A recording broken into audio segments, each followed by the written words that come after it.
What's up, tricksters and tricksetters watching this YouTube video on the second channel. Today we have another free VOD review. When it is free, it means that it's not gonna be that in-depth, but for the first time ever, I think we have a Cypher on Breeze, and he is also playing in a Diamond Elo. So let's see how we can help this player become better. Should he main Cypher, he or she, or them, they, I don't know anymore, play the Cypher, and what this player can do a bit better. So, at the coaching table today, we have the Relic squad. He says the following: first game I played on and recorded today for the VOD review. Okay, maybe the first match of the day is not the best because you need to warm up and you're not gonna perform the best in the first game, but okay. First round I went PP, so I came late and forgot to record. I put a late trip on B-main and got 2 kills before dying. Okay, we'll take a look at it. I guess no other questions. We can dive into the tracker. Carmi patent hashtag dere. Diamond player started playing in episode 6 act 3.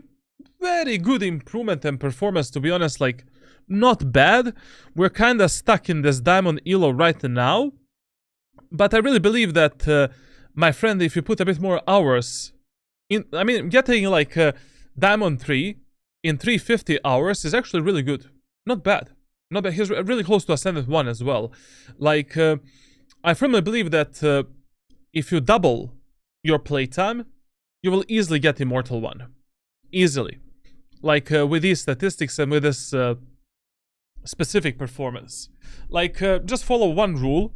If you truly want to see some,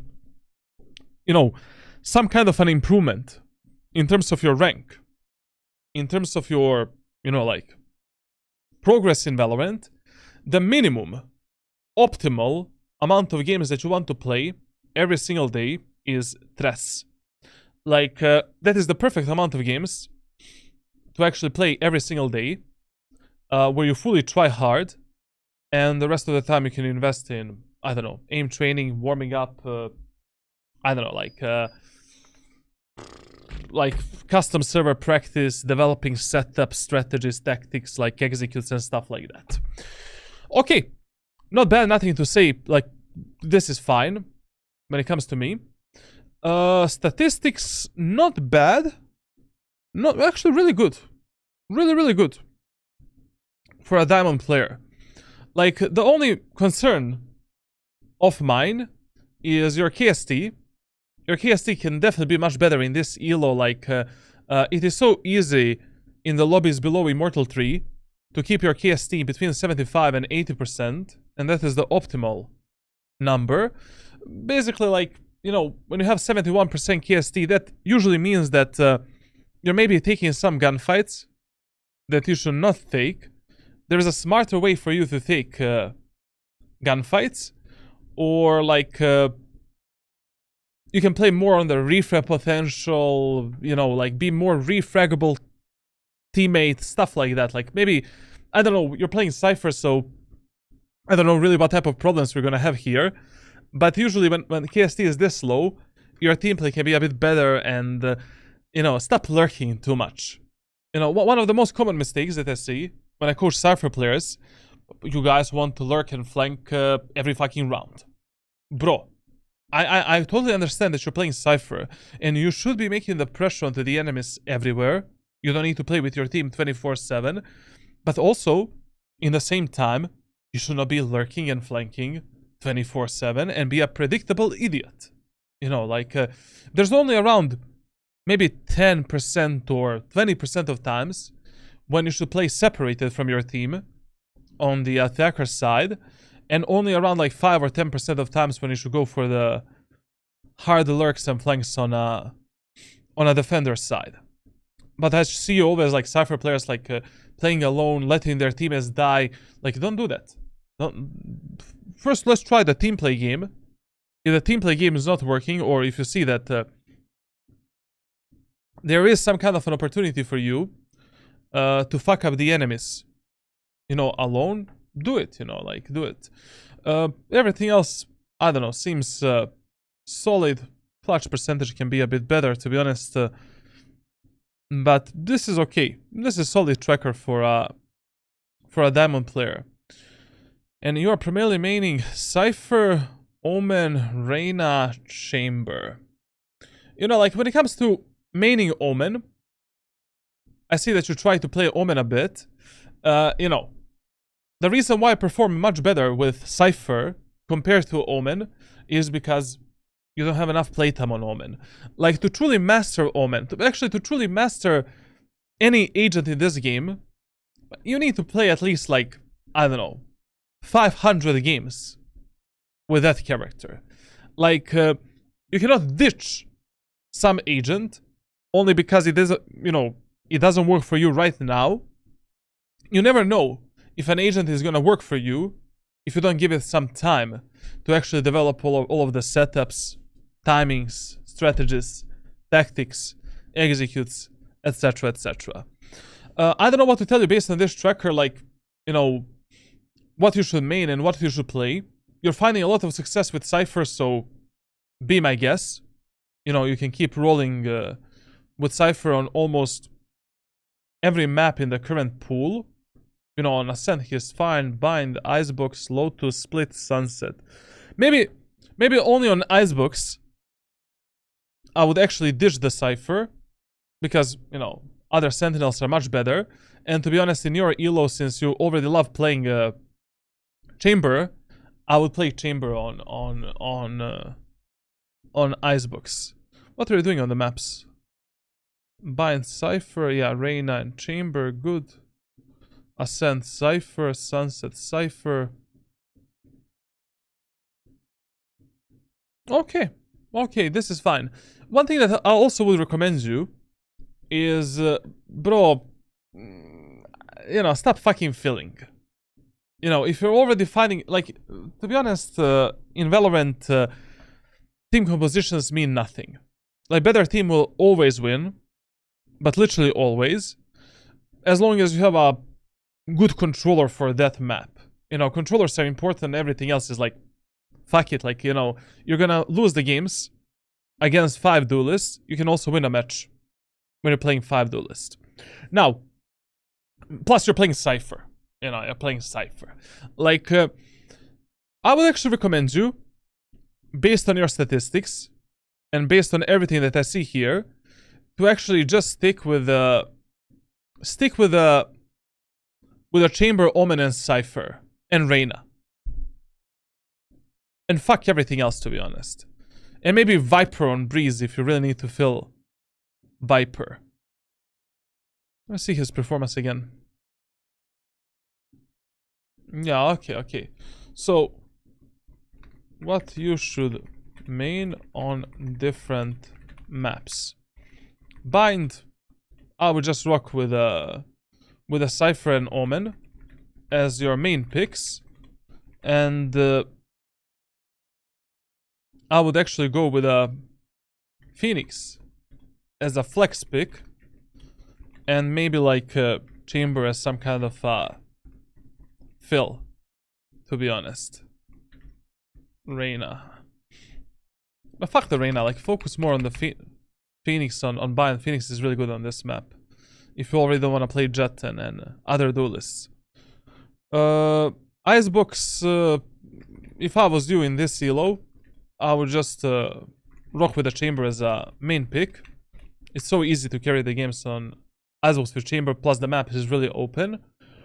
I would go with a secondary pick as an Omen, Flex, and you can just play, I don't know, Reyna as a fill, to be honest. Like, I will completely ditch Cypher and Icebox. He is not that good, and I would just, you know, I would always prefer to have a Killjoy or even Chamber, to be honest, like on this map. Yo, Wuhujin, brother. I don't know how there is no sound at all, but thank you a lot. Immortal 1 raid!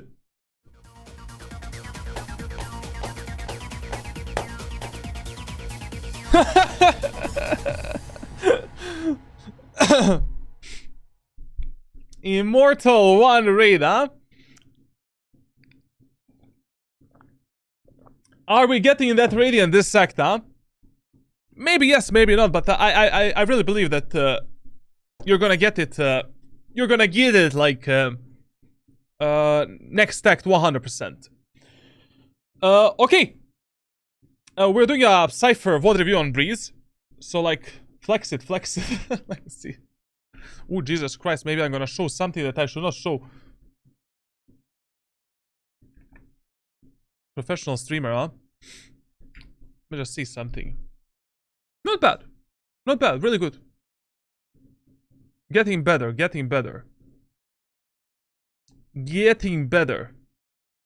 But yeah, the playtime is the problem. Like, as I said, like, you know, how you kind of ruined the MMR of this account because you didn't play a lot and you trolled a bit here, as you know. To be honest, it's definitely going to take you like one act to get the Radiant, because your MMR is gonna be shit probably like when you reach like 400 rank rating, or maybe even now. I don't know what is your MMR. But next act you're getting it 100%. Like there's absolutely no way. Absolutely no way. Yeah. I love he's just like me, you know. Do a Q, negative win rate. Same shit happens to me. When I do a Q, I'm lost. I am lost.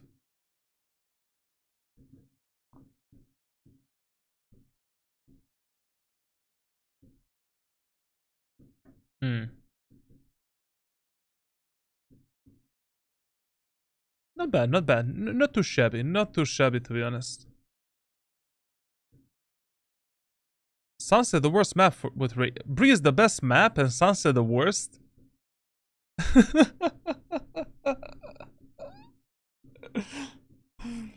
What the fuck, bro? Just like me on raids, you know, just like me.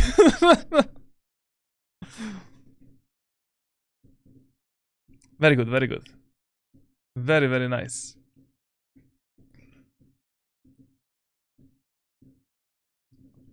You know what you should pay more attention on? Like, eco rounds. Like, in eco rounds, you're probably running, I don't know, with a classic or ghost or some shit like that. Maybe you can, like, do some cheesy plays with the short, you know, try to trade yourself for the kills a bit more, instead of playing in a default way. Usually, whenever I get Radiant, I have, like, at least 1 KD in eco rounds. But everything else is good. I firmly believe you're gonna get Radiant next act 100%. I don't know if this act is possible because of MMR. You know how that works. Like, you're gonna be getting like 18 rank rating and losing 24. But the next act, definitely. Good. I love it. I love it, man. Good job. Okay. Back to the VOD review. Sorry, guys. You know, like second YouTube channel, stuff like that. So, listen, man. Based on your statistics and what I've seen thus far, on Bind, I would play Cypher and Omen as your main characters. You can keep Phoenix as a flex. Fuck the Reyna, to be honest. Like, you don't need her. You're playing with Phoenix really well. And Chamber can be a fill agent for you. On Icebox, in this elo, and based on your performance, I would just rock with a Chamber as a main character. Omen as a flex. Omen on Icebox is not a bad pick if you play him in a way that I'm teaching players to play him. Like, you can use him as a flex pick up to Immortal 3 without any problems, but you cannot play Omen on Icebox in the same way that you will play a, I don't know, like, in the same way that you will play a Viper. You need to play a bit more aggro, like, go for a different setups. You have a lot of one-way smokes, stuff like that. And you can just fill with Reyna. I don't know, in Diamond Elo, playing a Cypher on Icebox, like, first of all, it's Icebox. Killjoy is theoretically a better pick. And, I mean, you have a decent aim, mechanical skill, so just go with a Chamber as a main pick. When it comes to Ascent, sure, you know, you can rock like Cypher and Omen. as your main characters. You can play Phoenix maybe as some kind of flex pick if you need a duelist. And you can play Chamber as a fill pick if, you know, there's nothing else to play. On Sunset, listen, man, you have like 5-0. You're 5-0 with Cypher. Plus, Cypher on Sunset is giga broken, in my opinion. Just rock Cypher as a main character. Use Omen, I don't know, like Phoenix, Chamber as flex picks, and that's it. Fuck, you don't need to play anything else, to be honest. On Lotus, I don't know. Like, you're finding once again a lot of success with Cypher. Rock Cypher as a main pick. And once again, like, all three of these characters can be your flex picks that you play, you know. If the Cypher is locked, but who is insta-locking Cypher in a diamond elo? Like, I've never seen that type of person before. On Breeze, you know, on Breeze, in this specific elo, I mean, Cypher is very important on Breeze, obviously, and it's a really good character. Sometimes I feel the Cypher on Breeze, but I play him in a bit more unconventional way that I'm gonna be teaching you today. I don't know. You're really good mechanically. You know, you have really good statistics when it comes to your ADR, KD, headshot percentage, other statistics as well. Try Chamber. You know, Chamber on Breeze in a Diamond Elo is Giga Chad. You know? Like, why not? Like, it's so easy to carry the games on this stage, and if you already don't like, I don't know, Jet as a duelist or something like that, you will clearly never see me then. Go as a Chamber as a main pick. Just get Cypher as an, you know, flex pick if you really need Cypher, or, I don't know, Chamber is locked. And you can roll with the Viper as a fill, because Viper is really important on this map, and, you know, if you don't have Viper on Breeze, your chances of winning on that map is already like, I don't know, below like 20% maybe. I mean, minus 20%. But to be honest, like, all the way up to Immortal 3, team compositions don't matter that much. Like, better team will always win a match of Valorant, but literally always. You can lose a match with 5 duelists, you can win a match with 5 duelists, it really doesn't matter. But still, you know, we want to get to high elo lobbies, and then we can play some level of a team play game. On Split, I don't know what to tell you, man. Like, let me see other acts, to be honest. Like, actually, you have a really good... Fuck me in the ass, bro. Split is like always 50-50. Phoenix on Breeze. Respect. Respect for that pick, to be honest. Respect, my man. Respect. On Split, I would definitely recommend you learn to play Omen, man. Learn to play Omen 100%. Like, it is so easy to carry the games on Omen on Split and the Bind, bro. Masterclass course. Like, on my Discord server, I have made a Omen ranked playbook for like almost every single map. Just watch my videos on Discord. Apply the strategies, apply the tactics, apply the mindset that I'm teaching you in those guides. I don't know, man. Like you're gonna carry up to Immortal 3 with 60% win rate, basically. I don't know. I would definitely go with Omen on Split, and also on Bind as well. Like, actually, I would change this. I would go Cypher as a flex, Phoenix as a fill, Omen as a main, Omen main, Cypher flex, and I don't know, maybe Chamber fill on Split. You're not playing anything else. Chamber or Reyna? I don't know. Too many agents already. Like what the fuck, man? Like, I've given you like 7 agents to play. Did you do the guest rank today? Already? No, I'm gonna do it later, man. Later we're doing Guess the Rank and we're doing the Play of the Day.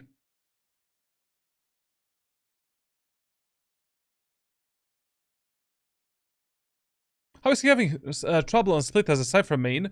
That doesn't make sense to me. The main problem of Split is not the defender side. In this elo, it's more of the attacker side. Like on attack, Cypher is not a really good pick in Diamond elo. Like there's so many things that you can do with Omen, so many aggressive plays, aggressive executes. You can destroy the enemies on the attacker side. And Split is heavily defender side of the map, like literally, it doesn't matter, to be honest.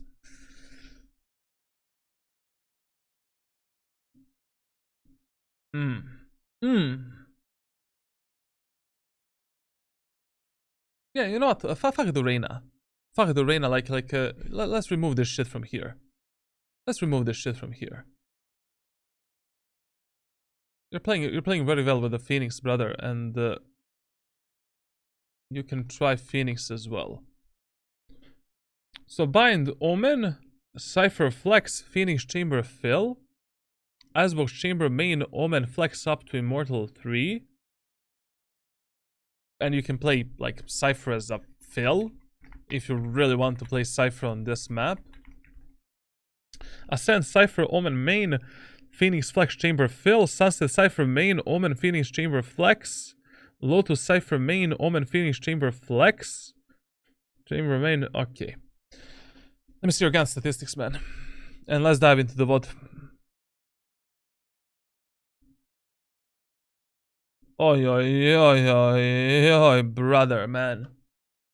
Bro, we need to figure out something. Like, you're only playing good when you're playing the full buy rounds, man. Like, you need to become a bit more valuable asset to your team in every round, regardless of your economy. Like, a solid player in Valorant, a good player in Valorant, is a player that is valuable in every single round for his team. You know, like, you cannot play like Ecos and you're instantly shit. We cannot play Pistols. And, I mean, in Pistols you have like 105 ADR with 0.94 KD. Like, we need to do something better in Semis, Pistols, and Ecos. And we're gonna see in the VOD review, you know, what you can do better. But to be honest, we're playing Breeze, like, on Breeze we always prioritize long-range weapons. What I would definitely recommend you is also to master a bit more of a variety of weapons. Like, certain weapons are good for certain rounds. You know, depending what economy you have, what economy enemies have, and which map you're playing, depends which weapons you want to abuse. Like, for an example, if you're playing Split, it is absolutely stupid not to abuse the, I don't know, Judge, Stinger, Operator, Outlaw, depending, you know, where we are playing and what is our main goal during that round. If you're playing Breeze, even if you're playing Cypher or Viper, you need to master playing Outlaw and Operator. I don't care that you're playing Cypher or Viper. If you see an opportunity to fuck up the enemies with those two guns, because enemies have poor like executes, poor like utility usage, poor pathing into the bomb sites, pick the Operator, take an instant kill for your team, play on a refrag potential, done. Like, weapons are not exclusive to the agents that you're playing. So, definitely, try to focus more on try to master a variety of weapons based on the maps that you're playing, based on your economy, enemy's economy, and, you know, like, what is our main strategy that we want to perform. Like, I would definitely bring Shorty a bit higher. Shorty should be, like, your primary, secondary weapon in every single round where you have money to afford it. I would definitely bring Stinger higher for eco rounds, hull buy rounds, bonus rounds, and force buy rounds on some of the maps. Outlaw, literally the best anti-eco weapon on a defender side on 90% of the maps. Like, the weapon is just broken. You know, it's a 1 tap to body, 2 taps and enemy is dead. So like, he is one of the best Radiant player I can vouch. I learned Omen from him. Text Papito. What? Do you have that many hours in this game that you can say X agent has X impact on X elo on X site? You mean me? Bro, I played this game for the last 4 years. For the last 4 years, I played like I don't know, like just join my Discord server there. You have all of my, you know, my mental degradation Valorant career there. So yeah, essentially, try please, you know, to implement different guns. You know, don't only play Vandal. You know, yes, you want to have Vandal most of the time and to kill the enemies and stuff like that. But if you don't need to complicate your rounds, if you don't need to complicate it to get easy kills, don't complicate it. Like God knows what I'm gonna see in this specific VOD review. Anyways, your tracker doesn't tell me anything about you. Like, we need to see your gameplay, and that is it. Okay, we didn't see the first round on Breeze, but let me give you a brief overview of Breeze. I'm sorry, my voice is dying. This is already like a 4th hour of my stream. I was yelling a lot, so yeah, this is gonna be fun. Mental degradation.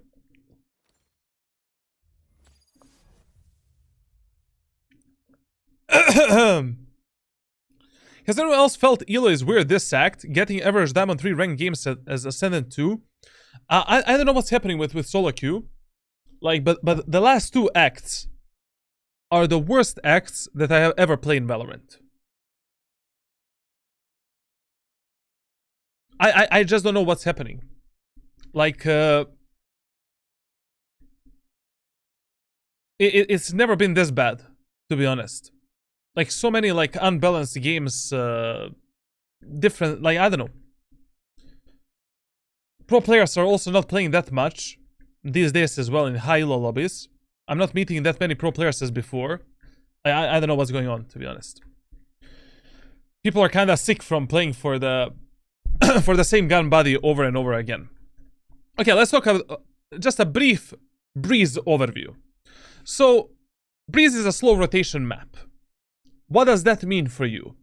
That means that on a defender side, before you decide to rotate or make any kind of a move, your move needs to be backed up with some kind of an information. Like, we cannot sell the map control to the enemies and rotate on the first contact between enemies and our teammates if we have no information at all.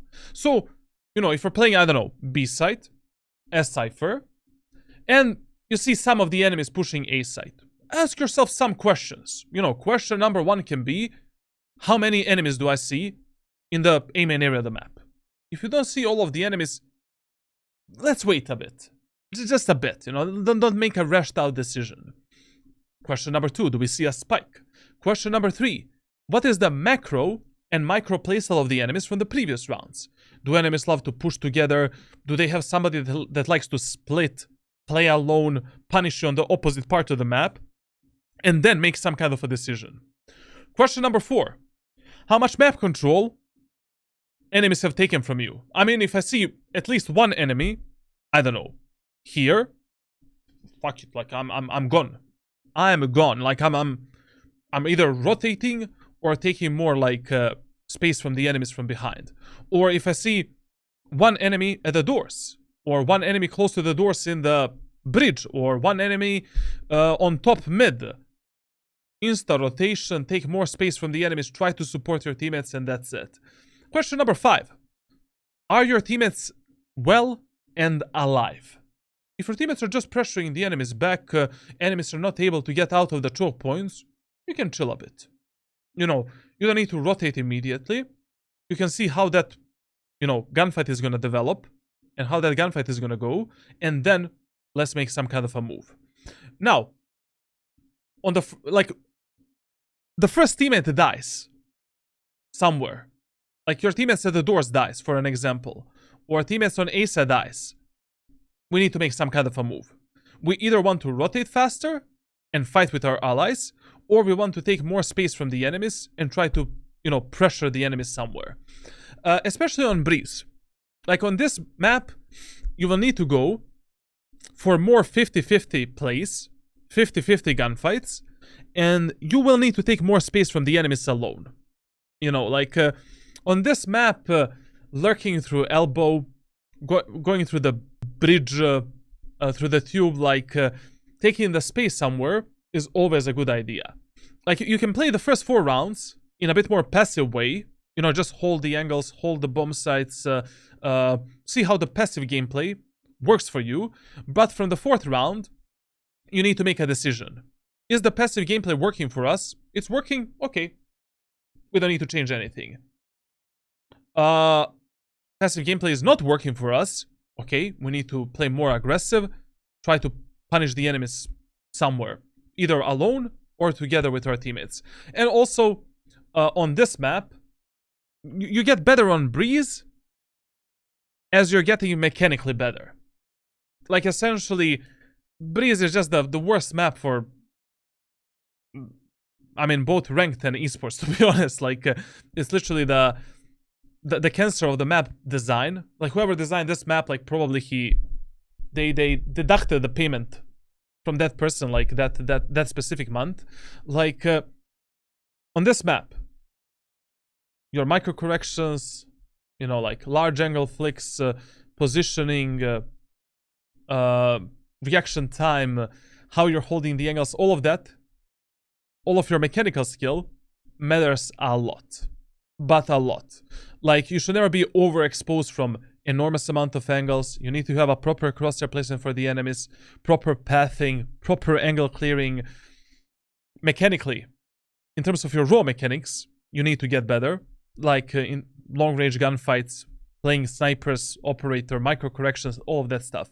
Like, this map is more of a mechanical map, like a deathmatch map, than some kind of a team play map, essentially, on both attackers and defenders side. Now, on this map, our default bomb site is B site, and that is our number 1 priority. Number 2 priority is A site, and number 3 priority, mid area of the map. And if you're playing Cypher on breeze, I would always, but literally always, keep the tripwire inside of the tube right here. Like, essentially, I don't know, if none of your teammates are watching the tube, if you don't have any other sentinel that can cover the tube, your teammates are not pushing the tube, it's not worth the risk to not place a tripwire inside of the tube. Especially in the elos below Immortal 3, like, I would keep this tripwire 24/7 inside of the tube, and I will use my second trip for the B site, A site, or whatever the fuck enemies are doing. Now, in the first round on the defender side, you know, I'm playing in a bit more unconventional way, because I'm more confident, you know. Like, generally speaking, what I do in the first round with Cypher is I literally force the sheriff in the first round. I place my camera here for the mid and B-main control, and I'm trying to, you know, abuse as many long-range gunfights as possible, going for body shots, headshots, trying to destroy the enemies as they're pushing through the choke point. Enemies are pushing A site, no problem. Pick up the camera with yourself. Let's rotate A. By the way, no matter if you're playing a fast rotation or slow rotation map, in the first round, always rotate on the first contact between enemies and your teammates. Because 95% of times, enemies in the first round are going to call some kind of a 5-man push onto one area of the map. Just do a fast rotation immediately. Now, in the first round with Cypher, what you can also do is simply, like, you know, buy a ghost, buy the trip, buy the cage, put the trip here, put the camera for the, you know, B-main area of the map or for the mid area of the map here, and just play passively, and that's it. You can, and basically, there is absolutely no way that I would play Classic, Shorty, or Frenzy in the first round on this map. Like, just don't do that. You know, this map always favors like long-range weapons. Sometimes it is okay to like buy a Stinger, buy the Judge, buy the Bucky, buy the Spectre, but only if you're like 90% certain that enemies are gonna push onto the bomb site that you're holding at that moment of time, based on the previous rounds and based on the previous patterns of pushing. And that's it. So in the first round, just prioritize long-range gunfights. Always play the B set in the first round, and then we're gonna see what we're gonna do in the next rounds. I don't know what happened in the first round here. You said first round I went to PP, so I came late and forgot to record. I put a late trip on B main and got 2 kills before dying. So in the first round, enemies push B, right? I guess that's what we're getting here. Okay, listen.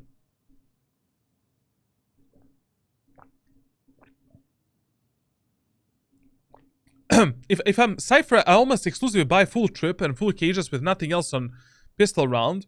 You think that is bad? I will never do that. Never. Like, you cannot play a classic pistol in the first round without the light shield. There's not a single map where I would prioritize full utility in ranked solo queue environment over the light shield or a better pistol or something like that. Like, you don't know what type of idiots you're playing. In the first 4 rounds, you need to see how much you can trust your teammates, you know? You don't know in what type of situation your teammates and enemies are going to put you in. It's not worth it, especially on Breeze. On Breeze, buying the full utility in the first round on a defender side. Good luck retaking A site with a classic pistol. Maybe you're going to pick up the gun from your dead teammates. I don't know what's going to happen in a round, but it's too much of a gamble. Too much of a gamble. Now listen, in a second round of Breeze, if you win the first round, what are we buying? Outlaw. Like, there is absolutely no fucking reason to buy any other weapon except the Outlaw. 3 easy kills, body shot kills. When you play a bonus round with the Outlaw, pop, pop, 2 shots, 1 enemy dead, easy reflect potential. Like, buy the fucking Outlaw in a second round if you win the first round. If you have money for heavy shield, I would buy Outlaw, heavy shield, and rest of the money I would invest into my utility. And if you don't have enough money for heavy shield, Outlaw, light shield, and rest of the money into utility. Not Marshall Spectre. Spectre is cancer on this map. You know, like, when I'm buying a weapon for a second round, like, there are 2 things that I'm thinking about. So, anti-eco weapons. Anti-eco weapons. Listen. So, what are the 2 things that are important for anti-eco weapons? This weapon should allow me to take easy kills in this anti-eco round. Number 2, this weapon should also be powerful in the next bonus round. So essentially, like, that is why I completely stopped buying Spectre like 3 years ago. Like, Spectre is, it's easy weapon, you know, like, for a second round on most of the maps. But when you get in a bonus round, you're kind of fucked, like the 3rd round. Like, it's nowhere near as good as Outlaw, Bulldog, Guardian, even Stinger. Stinger has lower time to kill, like, than fucking Spectre. Plus, you're investing less credits. Judge, you know? So you know, Bulldog is, generally speaking, Bulldog is probably the most optimal anti-eco weapon in Valorant. Because triple shot, you know, Bulldog doesn't have a drop of distance when it comes to the damage. 1 body to the head, 1 body to the... One shot to the head, 1 shot to the body. Enemies are always dead. And when you learn how to abuse the ADS of the Bulldog, it is so easy to get the kills, like, in the long-range gunfights with the Bulldog. Plus, you know, we have the automatic fire, so we can easily get some kills. But, you know, on Breeze, I think that in a second round, if you're not buying Outlaw, like, you're just trolling, literally. Like, there's so many off angles that you can abuse, so many long-range gunfights, like, you can destroy the enemies with this weapon. And when it comes to Marshall, like, what is the problem of Marshall? The same problem as you know, Spectre.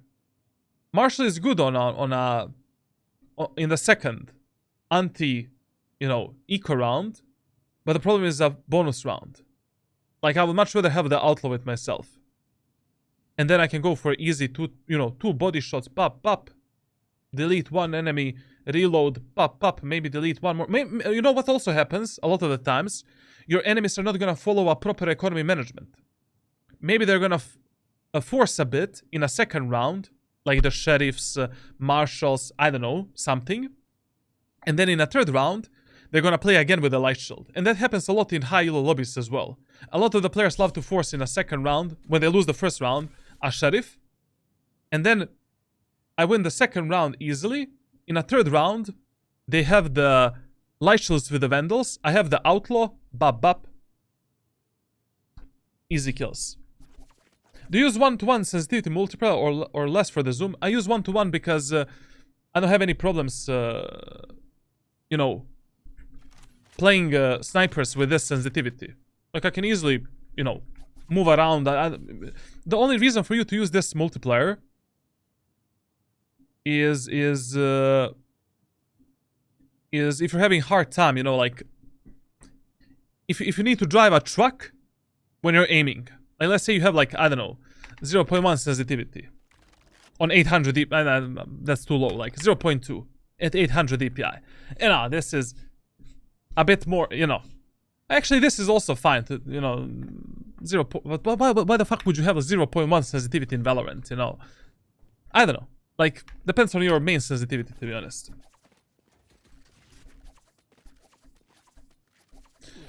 Okay, let's see what he's doing in this second round.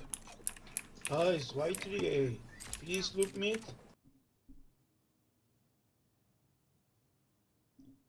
Am I watching a diamond player or is this iron lobby? I mean, I know you went to piss, like, you know, in the last round. Like, but like, can we buy a heavy something in this second round? Okay, that's like a default setup.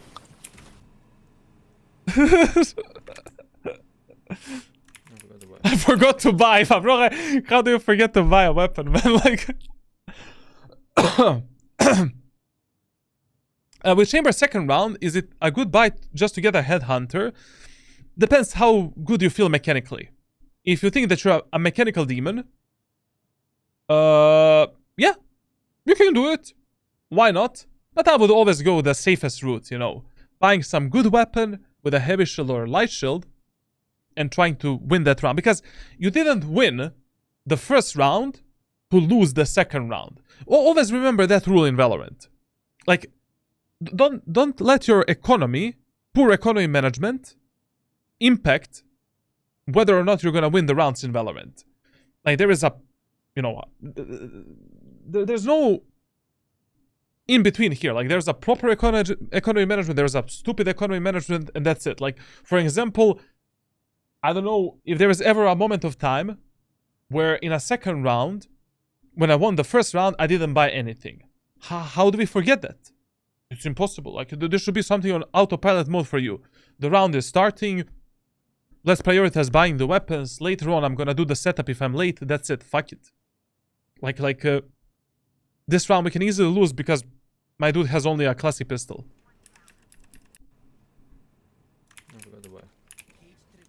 Also, this cage that you trigger here, I wouldn't do it. I would have just safely, you know, repositioned through the CT, number one. The reason why I wouldn't do it is maybe that cage is gonna be good for the retake of B site if the enemies turn their focus back to B. And now this fast rotation that you're doing here is kind of unnecessary, you know. Like, enemies are playing some kind of an eco hull by round. We really don't know what enemies are gonna do. Like, how can we rotate with this fast? You know? Like, our teammates killed one enemy pushing through aim in. We don't know how many enemies are there. Let's chill a bit. You know, just for like 3 or 4 more seconds. And then let's make some kind of a game decision. And also just remember, like, I don't know. In your elo, if you don't have any other second sentinel, anyone else to watch the tube or cover the tube, I would literally keep this tripwire here 24/7. And the second tripwire I would be using on A side, B side, depending, you know, how the enemies are pushing into the site. Like, there's so many good tripwires and setups that you can do, like to fuck up the enemies, to, you know, surprise them, to destroy the jet that is dashing in your face and stuff like that. Like, usually the best idea is to start with this trip setup as your default setup on B side, and then to change this tripwire or overall setup based on, you know, how the enemies are fucking you up and how they're actually executing the bomb sites. But to be honest, you know, even my Radiant teammates are not destroying these trips with a Sova shock dart, so, you know, like, I don't know, maybe Diamond players are better players, to be honest.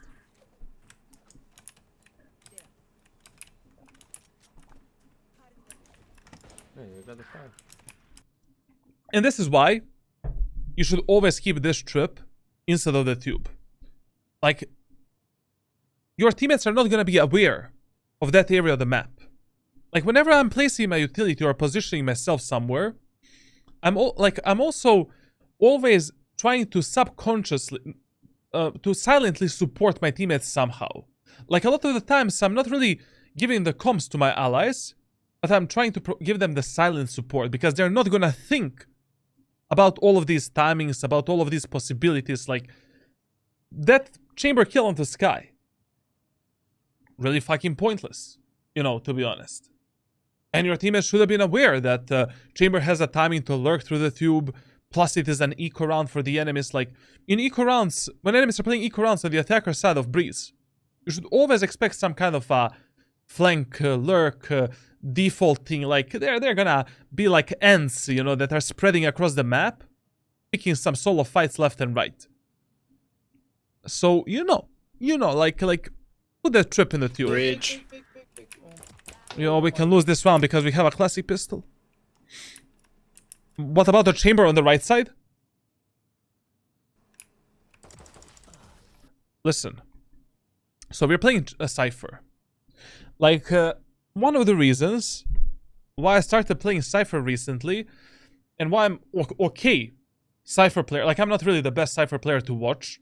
Like, you know, I don't have that deep of the setups and stuff like that. But, you know, Omen really helped me with his smokes to understand a bit better how to isolate the fights, how to react a bit faster with my utility, etc, etc. Like, first of all, whenever I'm doing a rotation with Cypher, if I have the trip wires, you know, if I'm like, let's say 80% confident that enemies are gonna push the opposite part of the map, I'm always gonna take camera with myself. Fuck it. If I already have a trip for the B main, I'm rotating through mid, pick up the camera. That camera is gonna be very useful on both retakes and if you're coming back onto the B set as well. Like, I always reset my camera. Is better than my camera getting destroyed and then it's on a 45 seconds cooldown, but also, you know, to have the camera to, like, reveal the enemies, see where they are, pressure them through the smokes, stuff like that. Now, whenever you find yourself in a pinch situation like this with Cypher, if you have cages, think about them. You need to develop an autopilot mode where, like, if I have a smoke that I can use to isolate the gunfights, I always want to use that smoke. And that is something that we are doing with Omen 24/7. Like, here, if I know that chamber is there, Yoru is coming through here, I have a cage, fuck it, let's do this. kill the Yoru, try to somehow get his gun, whatever the fuck gun Yoru has, and then let's try to isolate 1v1 duels with the Chamber and the Viper. But staying here, like, even if you killed this Yoru, you would have died from the Chamber easily in this crossfire. As I said at the start of this VOD review, like, one of the main things that you need to focus on when you're doing self-VOD reviews, when you're playing the Breeze, is overexposure. You never want to end up in some kind of a crossfire. You always want to move in the most efficient way possible, where you don't need to fight two enemies on completely two different angles at that moment of time. And maybe this round we would have won if you had a trip instead of the tube, and if you actually purchased the weapon, you know, for the, I mean, like, what the fuck, I don't even want to watch this round anymore. But now we have a gun.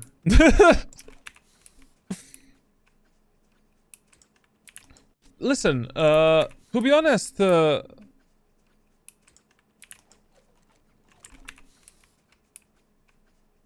be honest, in this round, I would go like, I would go with a heavy shield and outlaw. Like, in the next round, you already have 3,900 credits. Actually, outlaw and light shield is a bit better, because anyways, you're gonna use trip wires, like, this okay, this okay, this okay, this okay. So that I can play with team. Trip the tube, man, like, you never know.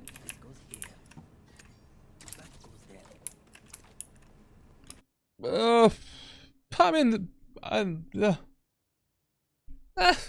don't know about that. This camera here, man. Like, if I'm using a camera for the B side, I personally prefer this cam. The camera, you know, here. Camera above the enemies, here. But this camera here, like, what the fuck? I don't know. What's the purpose of this camera? I don't know. Like, my three favorite spots are this, this, and this. You know, we see the mid, we see the B main push, the elbow push. Like, here we see the mid, we see the B main. Up here, when the enemies are pushing in, they cannot, you know, instantly kill your camera. You can surprise them. You can tag them, kill them. But this is like,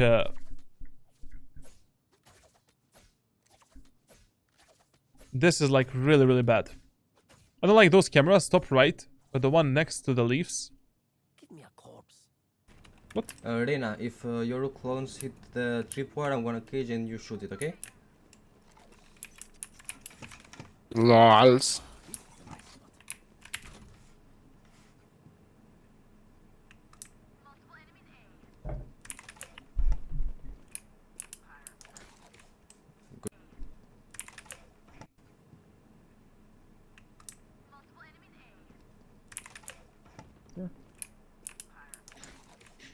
Good shot.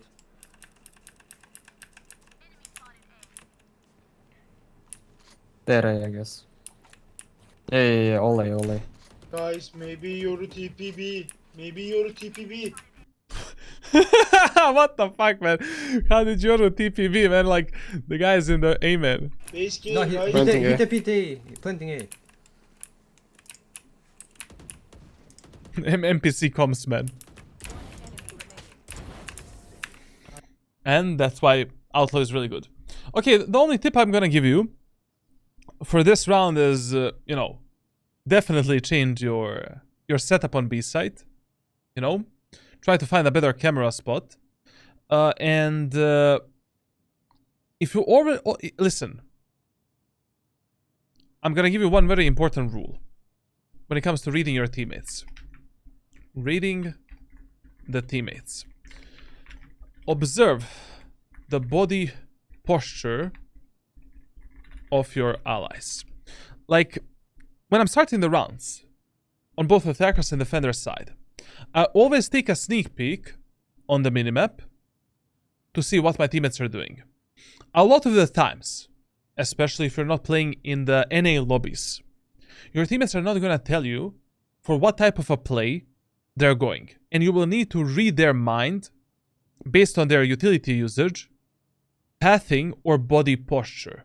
So, if I'm starting the round on Breeze, and I see that my Reyna is looking towards this barrier, like this, I will instantly pre-assume that my Reyna is going for this type of a peek right here. Like, there is no way. Especially if the Reyna is holding the Leer in her hands. She's going for some aggressive, stupid peek, and she's not asking for your support. If you already see that, and you have like a Outlaw, you know, as your main weapon, hold the window for that Reyna. Why are you playing passively at the backside here when you can just, you know, like, watch the B-main together with your Reyna? Reyna takes a kill in B-main, then you can, you know, focus yourself on mid, rotate, etc, etc. Or, generally speaking, you know, so what if you're playing Cypher? Like, isn't it better if you already have the Outlaw to hold some kind of a tight angle, pixel angle, try to get a kill, instead of jerking your, you know, thingy on the camera? Like, use your camera to fuck up with the enemies as they're pushing on the site, to get the information in the mid area of the map or something like that. Like, don't spend, you know, don't start your round by looking at a stupid camera. Like, especially with the snipers, like, it's much better if you're just holding an angle, you know, getting some good off angle or position to fuck up the enemies, instead of starting the round in the way that you started it right now. Good job, go. And also, whenever you're rotating from B site to A site through the CT area of the map, I recommend you 9 out of 10 times to open the doors of the tube, even if you don't want to peek or fight enemies from these rotating doors. I mean, not rotating doors, but doors just. The reason why we want to open these doors is to just apply another layer of pressure onto the enemies and another angle that enemies need to observe and be careful, essentially, on the A side. So, even if you want to, you know, fight the enemies from the bridge, from the CT, you don't want to fight them from the doors, or you want to go for the lurk and flank, open the doors, apply another layer of pressure that enemies need to think about, and that's it. Other than that, round is, you know, fine, like, literally all good.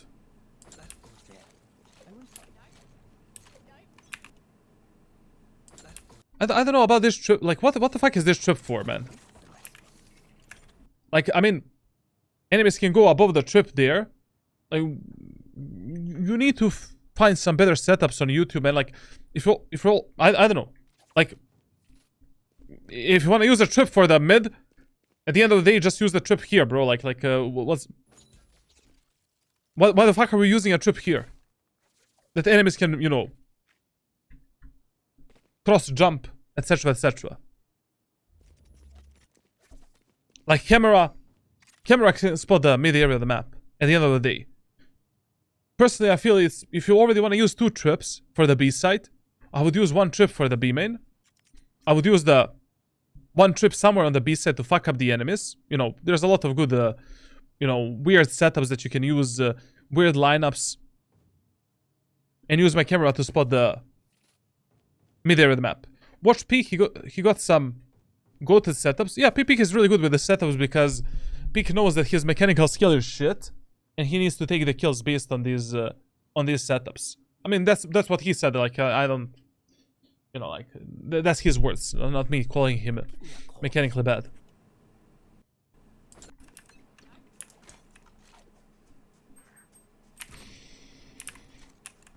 Okay.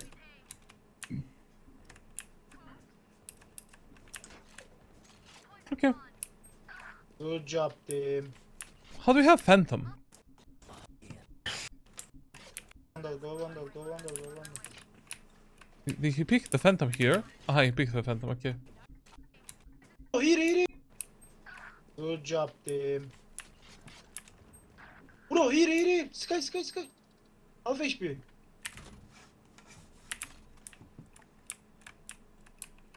Hold on. Nice, You're good job. TP mid. One more Sky care. you need to be more careful, man. Like when it comes to your positioning and you know, this problem of overexposure. Like we have zero information whether or not enemies are close to the double doors. We have zero information if one enemy is in the A main area of the map. Like you cannot really play at the back of the A site, observing only one angle, while you're fully visible from the second angle.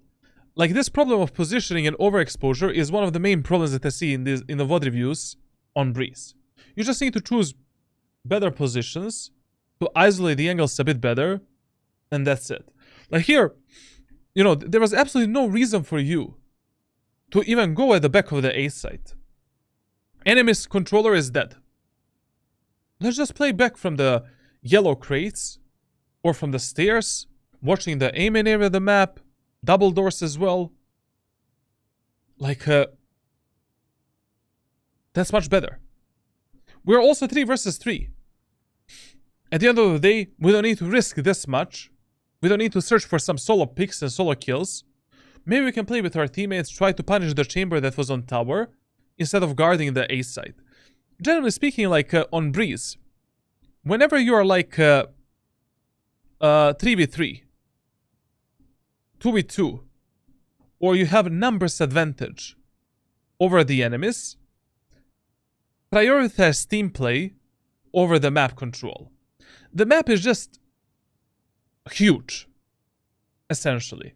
It's really hard to defend the positions alone, and a lot of times you'll be fighting enormous amount of enemies from enormous amount of different angles. Sorry guys, like outside there is a blizzard literally. When I'm 3 versus 3 on Breeze, I will always prioritize refresh potential and play with my allies over defending the bomb sites. So in this example, I would just, you know, because my teammate died on mid from the chamber, as soon as my teammate died there, and we know that one enemy is on the tower, let's play with this guy. Let's kill the chamber, let's play the proper refresh game, and that's it. Sky. Half HP.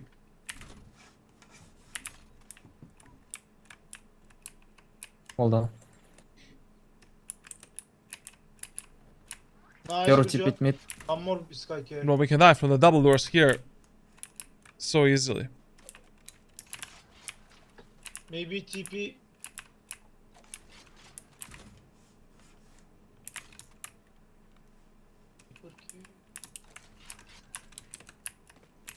It's probably B. Yeah, fake TP on B. Okay.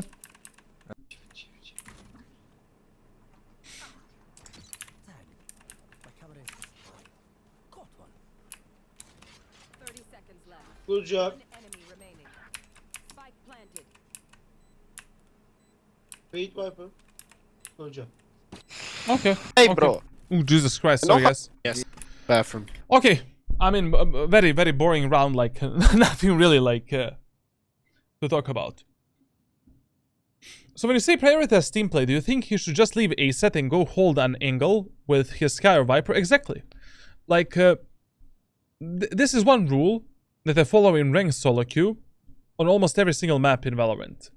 Like, whenever I'm 3 versus 3, 2 versus 2, or I have a true numbers advantage, I don't give a fuck about map control that much.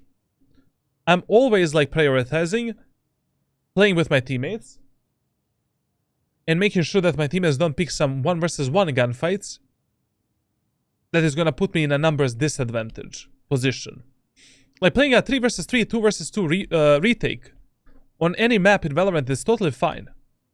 Like it's better to play retake together rather than trying to be a hero and trying to kill like 3 enemies every single round alone. You're not gonna be able to do that. You're on the same level as these players are. You need to play smart and to implement proper tips and proper rules that are gonna give you higher chances of winning your rounds. And one of the, and you know, the whole game of Valorant can be summarized in like 2 sentences. Respect the numbers and play the proper refresh game.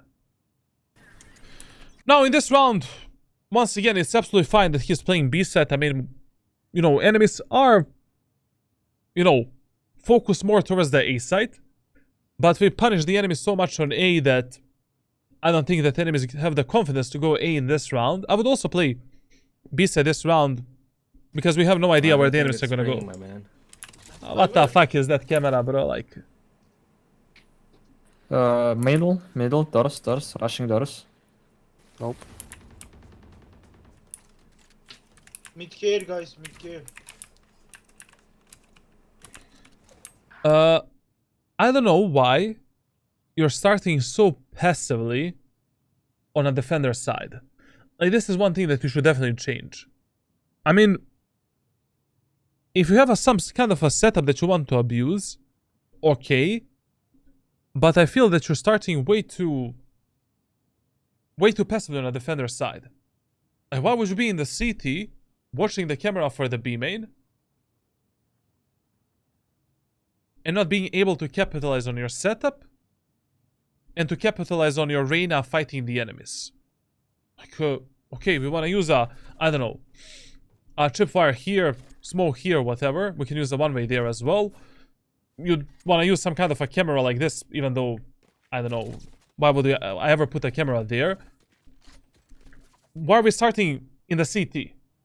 Start around, like, I don't know, the broken wall so that when enemies smoke, you can just tag them. They get tripped, baba, try to kill them. I don't know, start like around the site. We can still capitalize on this, you know, camera, kill the enemies through the smoke. Like you're light years away from the choke points, from your setup, and light years away from your teammates as well. Give me a corpse. Let's play a bit closer. Spike planted. And especially if the enemies plant the spike on the opposite part of the map, I would always take the camera with myself. Like, if you see the spike on the opposite part of the map, just whenever you leave a site, take a camera with yourself. Like, it is gonna be useful in one way or another.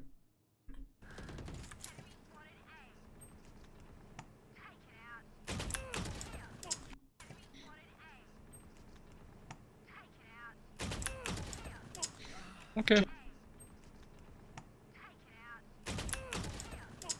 Okay, we'll discuss his mechanical problems later. Like, that was more of a mechanics issue. You want to play? Let's play. B. Also, one tip: whenever you're playing against the Yoru that has the ultimate on Breeze, like 80% of times, enemies are gonna push B side with the Yoru ultimate. Bro, like, outside. So that is why you should play the B side and tell your teammates to help you as well. But if you're playing against the Yoru that has the ultimate, always keep the shorty with yourself as a secondary weapon to counter the Yoru getting out of ultimate and killing you with a shotgun. And try to keep one cage with yourself so that you can play around that cage and counter the Yoru flash and Yoru ultimate. And never play this close to the choke points, because Yoru is just gonna ping you. Don't play behind the smokes or inside of the smokes. Yoru is gonna ping you. Enemies are gonna fuck you up.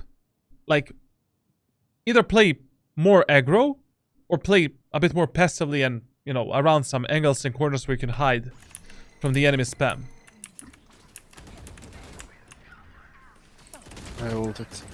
Especially here. After the Yoru revealed you. I mean, we saw here.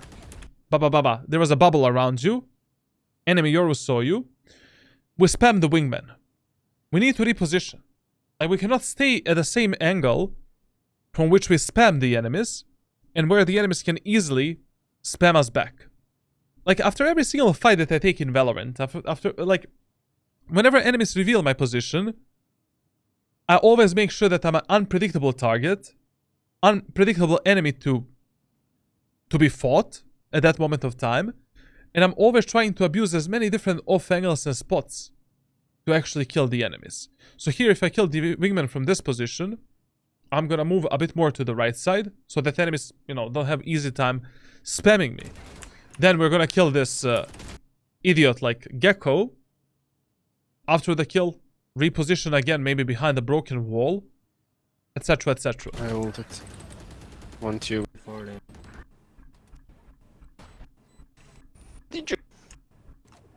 My tripwire. I need to play mid because Jet is trolling.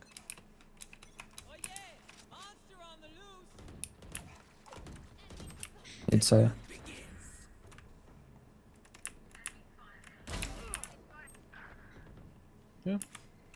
Oh, coming. Okay. Spike planted.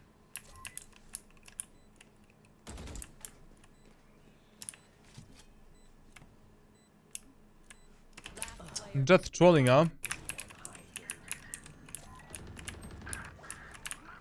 Spike planted.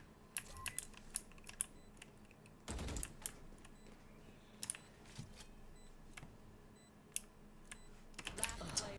For example, this is also the round where we have that specific problem of overexposure. Like if I'm alone, you know, and I'm retaking the A side of Breeze, and the enemies have the Viper ultimate here, whatever, like it doesn't matter. I cannot go from the yellow boxes to the backside because on this spot I'm exposed from 3-4 different angles. It is much smarter if I choose this route because I can instantly close this angle, and I'm just exposed from this position. Then I clear the bottom mid. Then I can play around here, clearing these positions, and I'm always trying to minimize the amount of angles from which I'm overexposed and the amount of flicks that I need to do at that moment of time, and the amount of angles that I need to pay attention on when I'm pathing towards the site. Last player standing. Okay, Jet was AFK. So childish. In these type of games, like when you notice that you know, passive gameplay is not working for you that well, or the passive gameplay stops working, you need to start taking more map control. Like you need to start pressuring the enemies, maybe in the aim in with some kind of a setup, trying to go through the elbow and trying to fuck them up. Especially if you're playing some kind of a Halby or eco round, that is the best moment of time for you to do it. Or trying to go through the tube and, you know, trying to find some potential kills and take more space control from the enemies. But if the passive gameplay is not working, it's not worth like doing it. And I really don't know how we don't have a camera placed, like tripwires placed. Like if you're playing Cypher on a defender side, like you need to be fully focused on you know, doing your setup as fast as possible. Like doing a trip in the tube, trip for the B site, camera for some angle, and that's it. Like no time to stay AFK. Good job, bro. Okay, for these eco rounds, generally speaking, for eco rounds on Breeze, I also prefer Marshall over the Sheriff. It's really a bad feeling when you headshot someone with the Sheriff, and the guy stays alive because of, you know, heavy shield, and he has like 5 HP. I would also like prefer, that's just a preference to be honest, but it makes more sense to some degree also.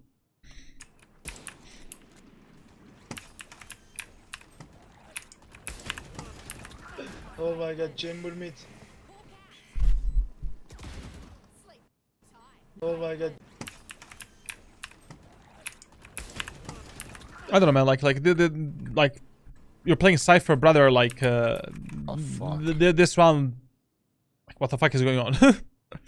And the funny thing is, like, this guy has like around 200 hours on Cypher, and his setups are I don't know, man.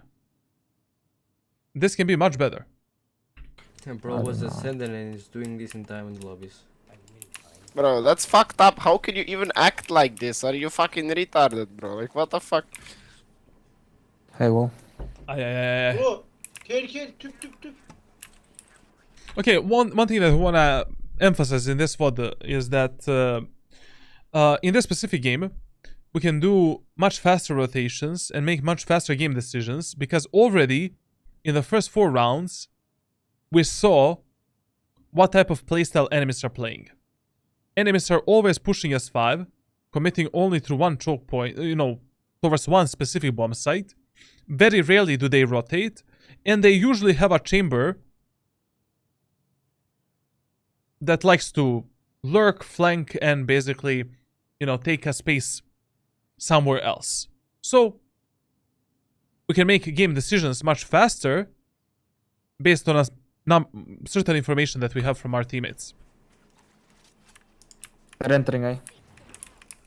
5 round. Kids. Move with your teammate. Jet. Move with your teammate. Spike planted. This is something that should never happen to you. Like, as your teammate is taking the space somewhere, you need to make sure that you have a proper distance between you and your ally in order to, like, refrag that teammate. Like, I cannot allow my Sky to be here, and I'm holding this angle from this position as she's peeking the tube. Like, if the Sky takes a 1v1 fight and she dies, I don't have time to refrag her. And we definitely know that some enemies are in the tube because of the cabbages and because our Reyna gave you that specific information. Spike planted. Enemy spotted. There's another. Keep a better distance between you and your teammates. Okay. 3 side. Cages. You have a cage, man. Now, if we want to take the space here, we can use the cages to just cut off some angles. And please, for the love of God, if the enemies are already committing to push us this much, take the setup with yourselves. Take the camera with yourself and leave the setup on the opposite part of the map. Like here, camera would be great to like take the info at the backside, or to distract the enemies a bit. And also here, I would have definitely used a cage like this. So we cut that angle. We only focus on the backside. We're taking the backside control, using the camera to reveal the enemies, and then, going maybe for a spike diffuse or something like that. Bro, guys, I'm gonna die. Just a second, I need to see if my Nigerian family is okay. What the fuck is going on? 10 gifted subs to pray for Charlatan.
We can see your operator.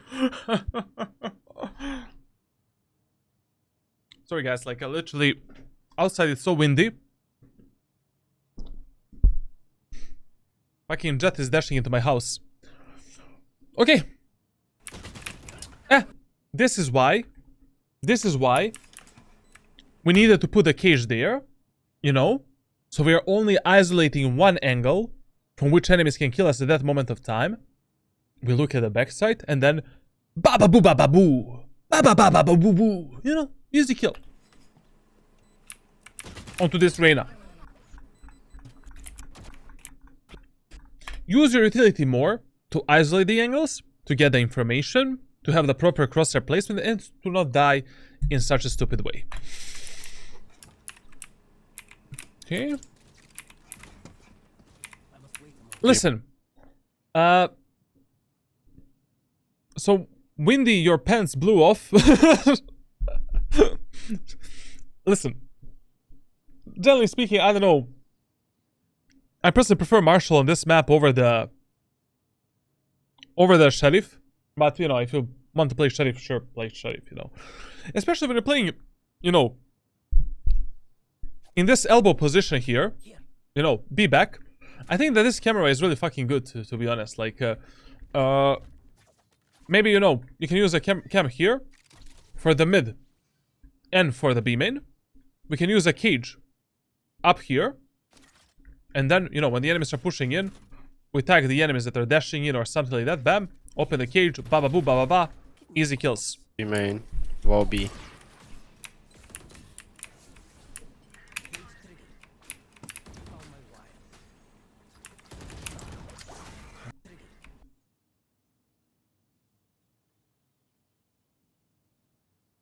Where's your camera? What the fuck is that camera, bro? Like, literally. B main. Wall B.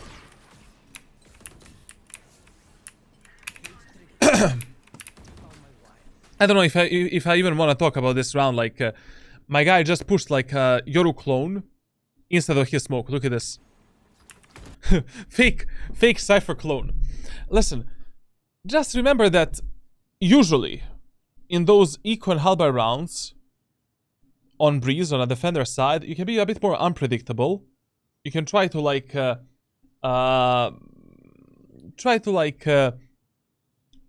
go for a bit more risky plays. Maybe you can tell your teammates to push something. And that's it. Like, playing passively and playing in a default way on a defender side of Breeze in an eco halberd round is usually not the play. It's huge map. Your teammates are gonna make some kind of a mistake, not only you. This camera here is okay. Not too shabby, not too bad.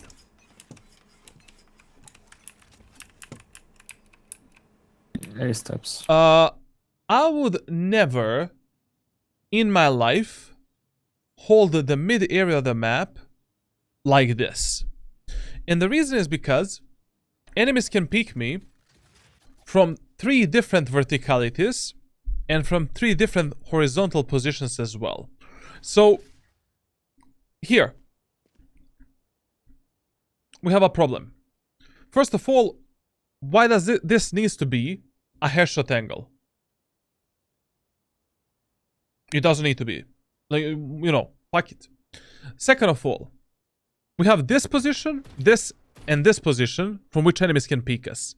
And at any moment of time, enemies can have a perfect crosshair placement for us, and we cannot have the perfect crosshair placement for the enemies. So that means that we will need to do a lot of flicks, micro corrections, adjustments, etc, etc. That is why, when I'm holding the mid area of the map, I usually narrow down this, and this angle into one, and I'm just holding the mid in this specific way.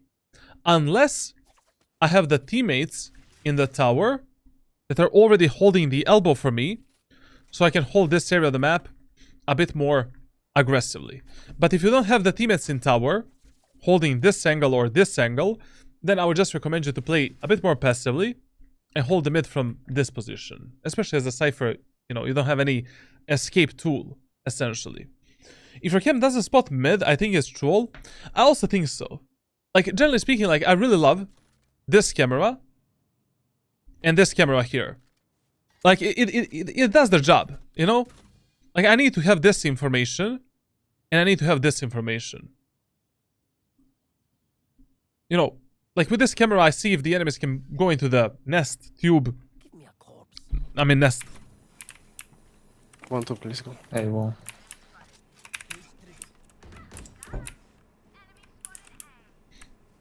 Okay, that is a fake. He's playing now. Spike planted. Ah, so, okay. Very good, but... Please, for the love of God, start picking up the camera with yourself when you're rotating. You know, you really don't need it above the tunnel if we already have a trip for the B-main, plus we know that enemies are pushing A, plus we took the full mid control. Reset it. Oh, Jesus Christ, what is this peak? Get ready for a fight, you know. Get ready for a fight, bro. Like, chill a bit. Wait, give yourself some time to think. You know? Like, a lot of Diamond and Ascendant players, like... Breathe! You know, breathe a bit. Wait a bit. Like, look at the minimap. Like, wait for your teammates to push with you. You don't need to rush things out. Like, we saw the Viper in the A main. We don't know. We saw the Gecko right now. Instead of instantly going for a peek, let's wait for our Jet to peek together with us. Let's wait for our Viper to peek. Let's wait for the Reyna. Let's think. Let's use our brain. You know? Let's use our brain instead. Like, what we can do is like, I have a cage. Viper is in the A main. I don't need to fight two enemies in the same moment of time. I can do this. And then like, boop, bop, boop. Two easy kills. You know, we can do this, bop. And now with the Jet, boop. Kill the Gecko. Think a bit. Slow down your gameplay. Like, especially if you have like 30 seconds to defuse the spike.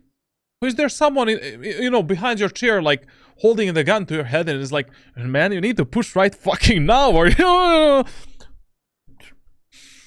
Deep breaths. Deep breaths. I knew where they both were at this point, that's why I did that. But especially because you knew.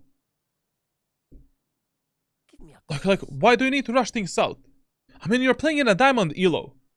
If you die right now, only God knows if your teammates are gonna win this round.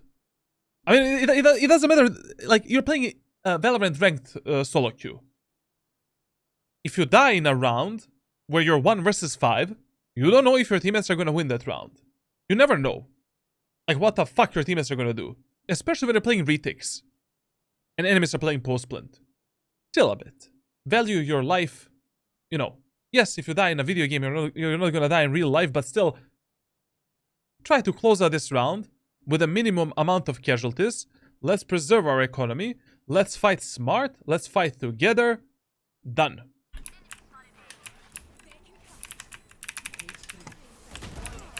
That's good. This is good at the end. But he should have done the cage as an initial thought process. You know, before he even peeked this angle. We saw the Viper in main, then we saw the Gecko, now we do the cage.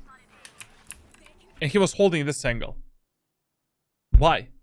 Why are you holding like... And I don't know what Gecko did, like, I really don't know what Gecko didn't even destroy the Sky Dog, like, I'm not gonna talk about it. Okay. And now he's saying, oh, too easy for me. You want to play? I will never get it.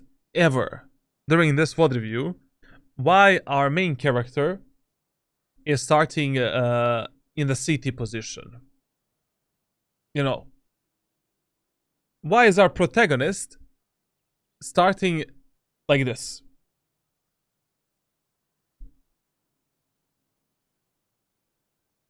Like, we have some setup on B side.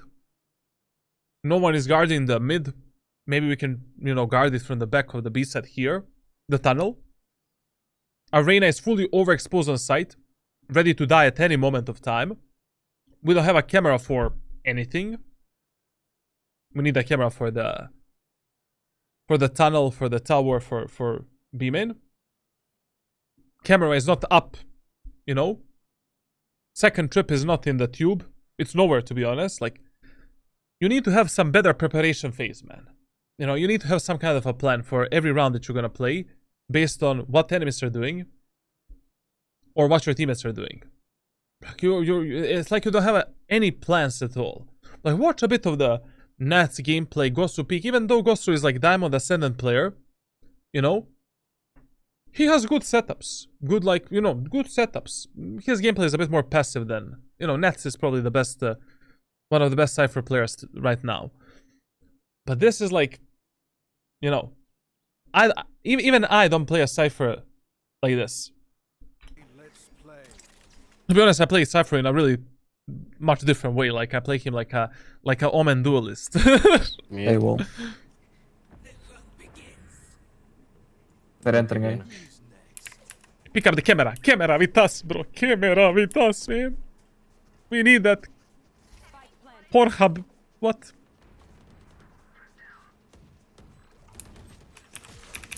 Very good, very good, Yellow. very good, very good, very good, very good, very good. Loved it. Very good. Loved it. Real. Very good. And and this is like one of the most common mistakes, not only when it comes to the Cypher ultimate, but there's other ultimates as well. Wait for the reveal of the enemies, you know, like if I kill an enemy, I'm doing a, you know, I'm giving myself a bold cut. Let's wait a bit. You know, let's see where the enemies are on the minimap. Yellow. Let's reveal them, and then let's make some kind of a move. You know, if you do a Cypher ultimate, hide, but still get ready to refrag your teammates, whatever the fuck they're doing, and then, like, let's try to kill the enemies. Like, don't rush things out. I feel that, you know, you just need like 2 or 3 seconds to give to yourself, to think, and to make a good game decision.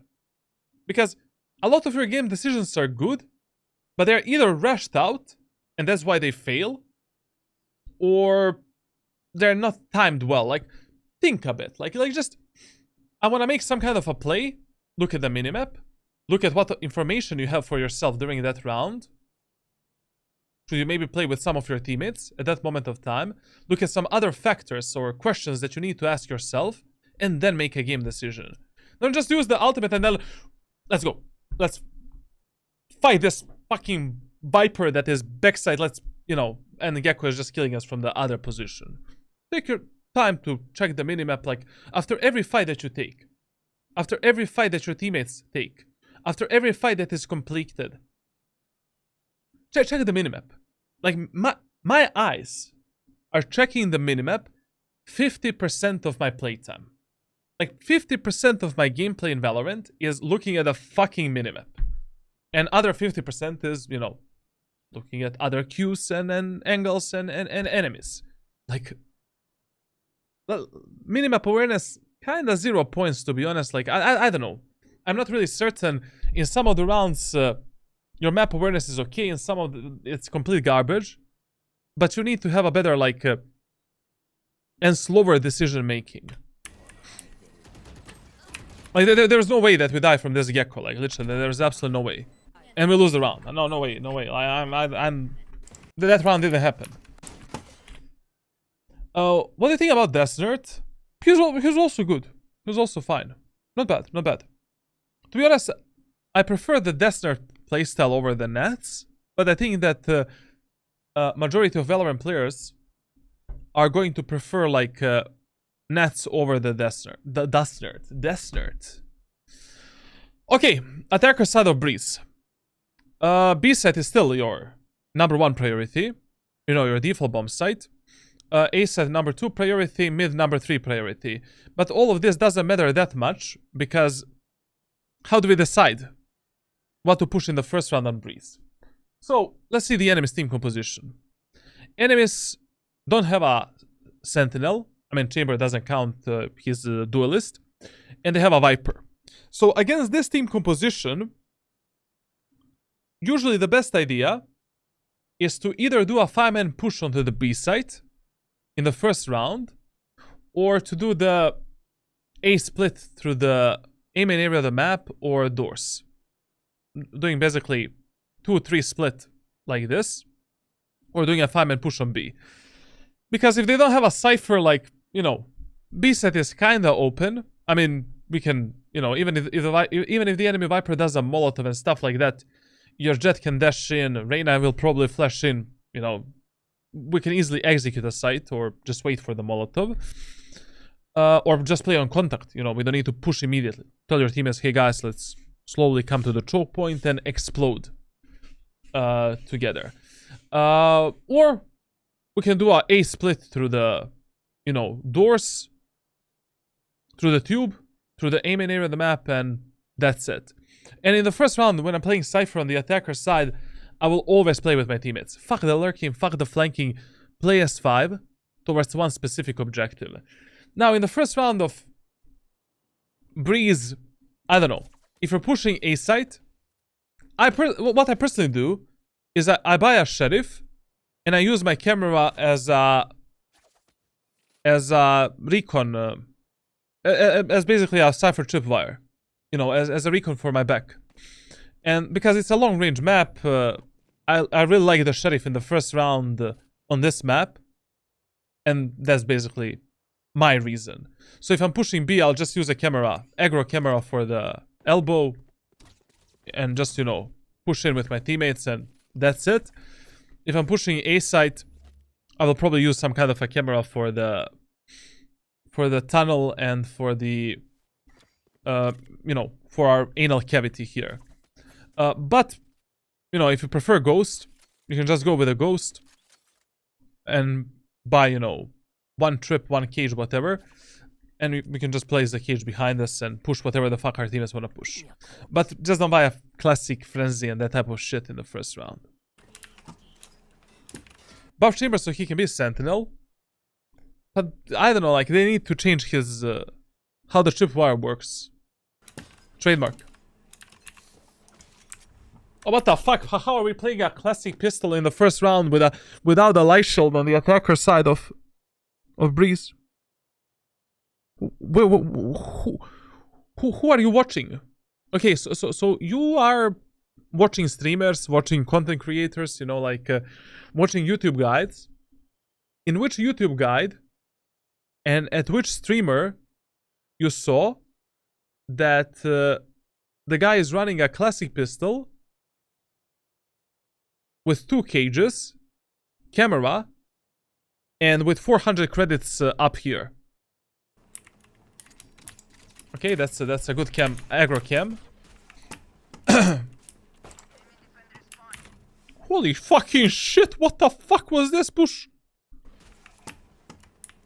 Listen, whenever you're playing Cypher in this a bit more aggressive way, you know, on the attacker side, on a defender side, like I heavily like use your cages more to isolate the angles. Like if for some reason I'm the first guy in and we don't have a smokes, I will act as a smoker for my team. You know, I'm gonna give them that fucking marijuana. Like here, bop, bop. Let's do this and then push in. Or just let's isolate this angle at least, so that I don't need to worry about that shit and I can just focus on this. And then, you know, maybe we can go into the middle of the bomb site. Maybe like, I don't know, like take more space. I don't know. Like, you have a classic pistol, bro. Viper's not even doing the wall. Remember, guys, this is Diamond Ascendant Elo. Diamond Ascendant lobby. One is stairs. And you want to tell me that this is a... Oh, like, what the fuck? How is... Like, what? I would expect more. I would expect better. No more. One yellow. Hold on.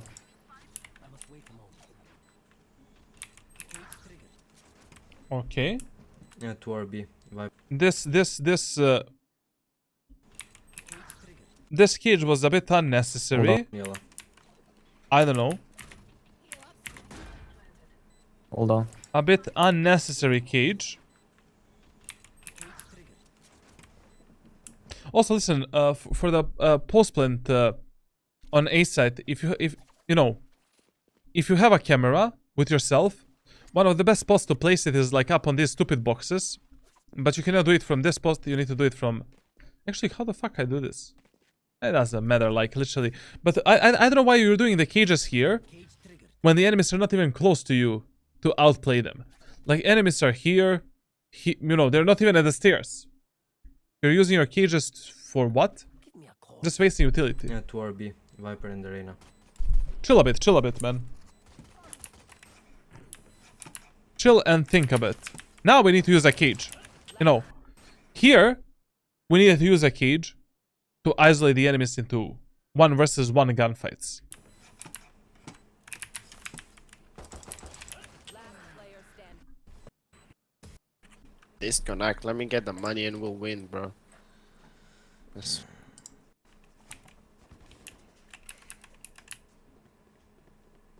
Just Oh, this is buy, diamond. I buy. don't We know. can't do anything else.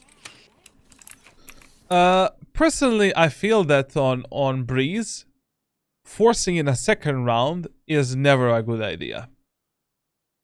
Only because this is a long-range map and, you know, if you... Like, there's nothing good to force. Literally nothing good to force on this map. Like, I feel that on this map, on the attacker side... Nah, man. Fuck it. Just play a eco round and in a third round, like, you know, let's play a full buy.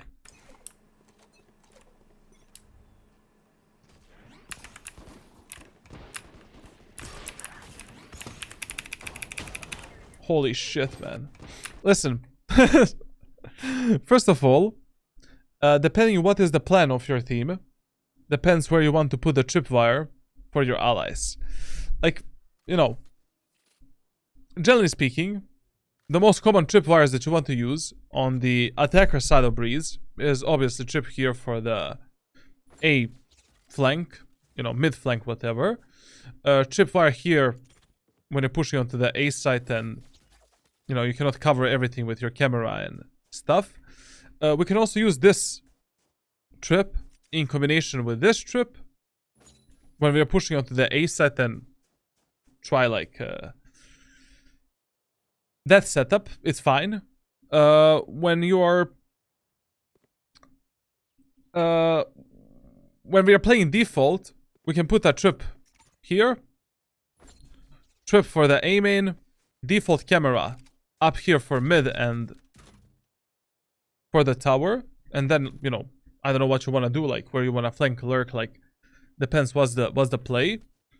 Using the camera in aggro way to scout the enemies in elbow, B site, you know, obviously that's what you should be doing if you're not using some kind of a cam like this to scout the enemies on mid.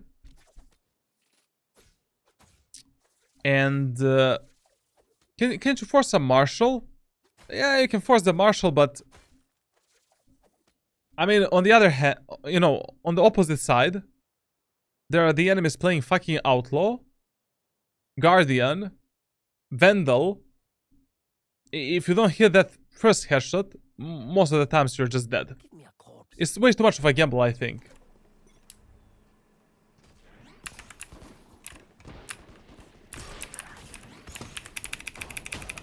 Okay, man, this was a crazy play from the Yoru. Like, there is no way that on Breeze I would expect a Yoru rushing me with flashes and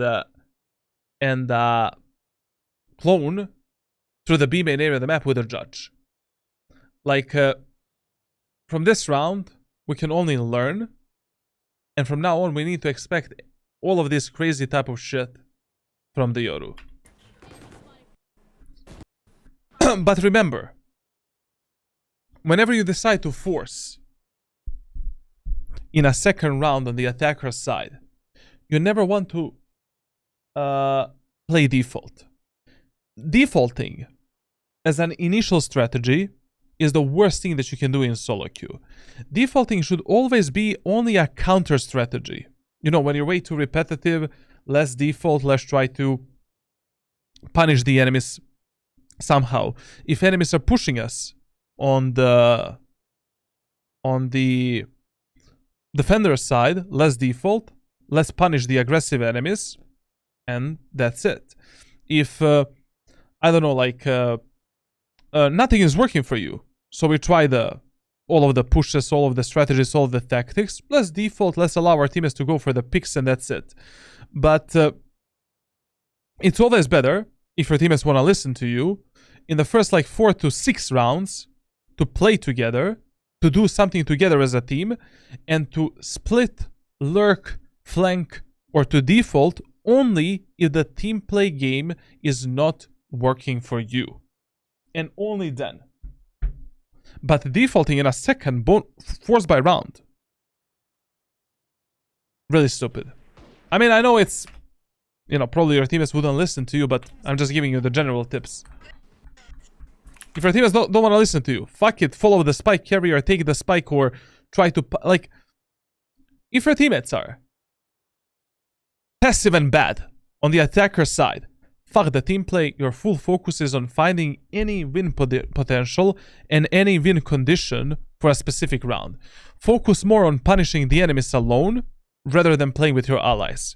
If your teammates are aggressive and bad, try to follow your most aggressive teammates and teammates that have the higher chances of dying as best as you can, even if you're playing Cypher, and try to refrag them, bait the shit out of them, and just open the site for the rest of your team. What's going on with the economy management? Like, Reyna is buying here? What the fuck?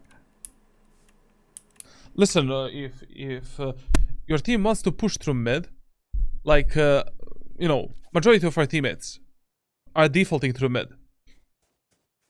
Like, do a tripwire for aim-in as a default one here, and use a camera up here. Like, we need to get the info, if the enemies are pushing through top mid, if the enemies are nest, like, that is your job. Like, this camera is very important. Plus, you see the enemies pushing, you know, through the B main, through the elbow. You know, you don't even need a tripwire for the B side when you have this camera.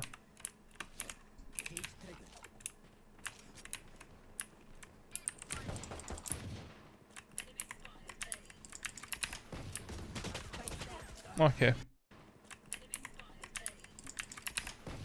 I mean, you cannot really pull out the camera on a position like this. And also, there's no point to do this camera. I mean, enemies already know about you.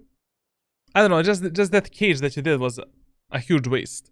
But to be honest, against the enemies that don't have a sentinel on breeze, I would just, in an eco hull by round, I would just do a 5-man push onto the B site. You know, we can easily push in with, we can tell our Viper to give us a wall like this. Where's the Viper? Here. To give us the wall like this. We can use some, you know, maybe a cage here to cover the front side. We move in, you know, with the classic pistols, with the ghosts, sheriffs, frenzies, whatever the fuck we have. And we try to take the front side control, plant the spike, and then we're fighting with the close range weapons around the back, B back, and elbow position. But pushing through mid like doors onto the A site in an eco hull by round, that's a really heavy task, man.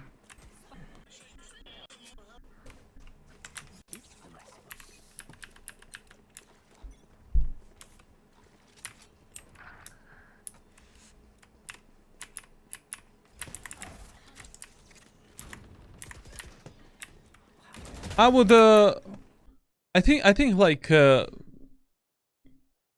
you should 9 out of 10 times when your teammates wanna push B, I would use my camera for the elbow like this. Good camera for the info in elbow, so that nobody dies here. If enemies don't destroy the camera, we always have the camera for the info behind us and in elbow. Use it as a precautionary measure. And then, if you want to take your camera like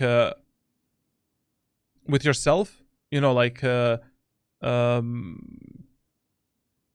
onto the bomb site, and just use a tripwires for your back. You know, take the camera, fuck it, like, and go onto the bomb site.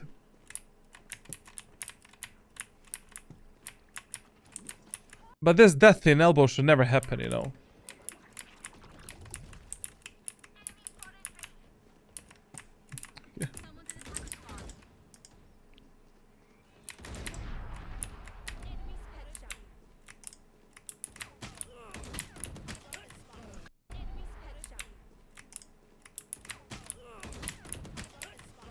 Okay.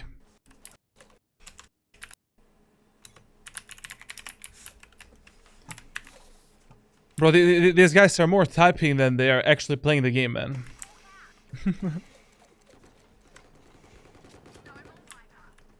Okay.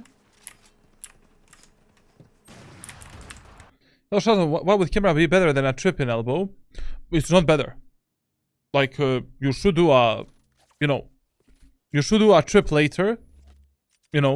Like some kind of a trip like this. But just so that your teammates don't die like idiots. Like maybe your teammates are crossing here and they don't observe this angle. You use the camera as a tool to scout the enemies. Take the camera, put the trip there. Maybe we can put a trip, for our back here or some different setup, and that's it. Give me a corpse. One enemy remaining.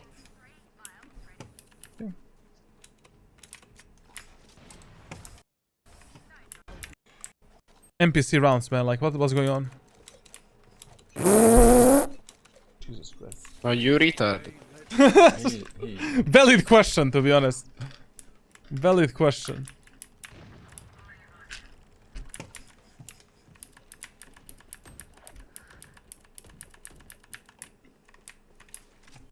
Okay, from now on, let's make a deal. You'll be using a camera as a tool to scout the enemies in the elbow. And always play with your most aggressive teammates that have the highest chances of dying. Like, if your Reyna is going elbow, your teammates don't want to execute the B side, go with the Reyna in elbow. Fight for the elbow control, and then let's figure out if we're gonna go onto B set or A set or whatever the fuck we want to do. He is, bro.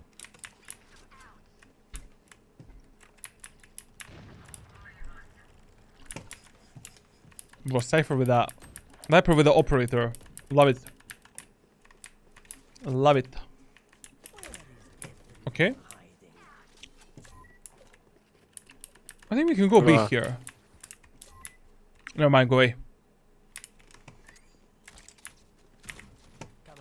Yeah, go away, go away, go away. Here, I would never play alone, and I would never do what he's doing right now. Because, to be honest, his teammates have a bit of mental deficiency. They're doing mental gymnastics every single day. And only God knows if his teammates are going to be able to kill this gecko. I would just play with them, kill the gecko, play a 4v2 post plant against the Viper and Chamber, and that's it. And there's no way at this moment of time that I would be in the elbow. As soon as you reveal that Chamber and Viper are in the B tunnel with the ultimate, you should have turned your focus towards the A side, play with the Jet. Sky and Viper are playing together. They're playing on a refresh potential. You can play on a refresh potential with your Jet, and we are keeping 2-2 numbers everywhere. That is also one of my highest priorities in a game of Valorant. Like, always making sure that every single one of my teammates is able to play a proper refresh game, and that I can capitalize on at least one of my allies, like, at every moment of time. But playing here alone, like, why? Maybe you're gonna get, like, I don't know, like, what's gonna happen. But also, you don't know what's gonna happen on A side. Oh yeah, also a good idea is to run here and do a tripwire, so that enemies definitely know that you're there. Very good idea. 10 out of 10 points.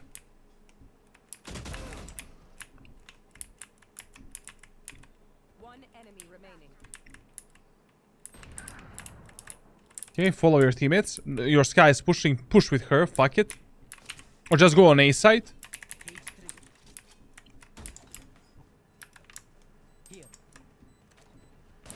Okay.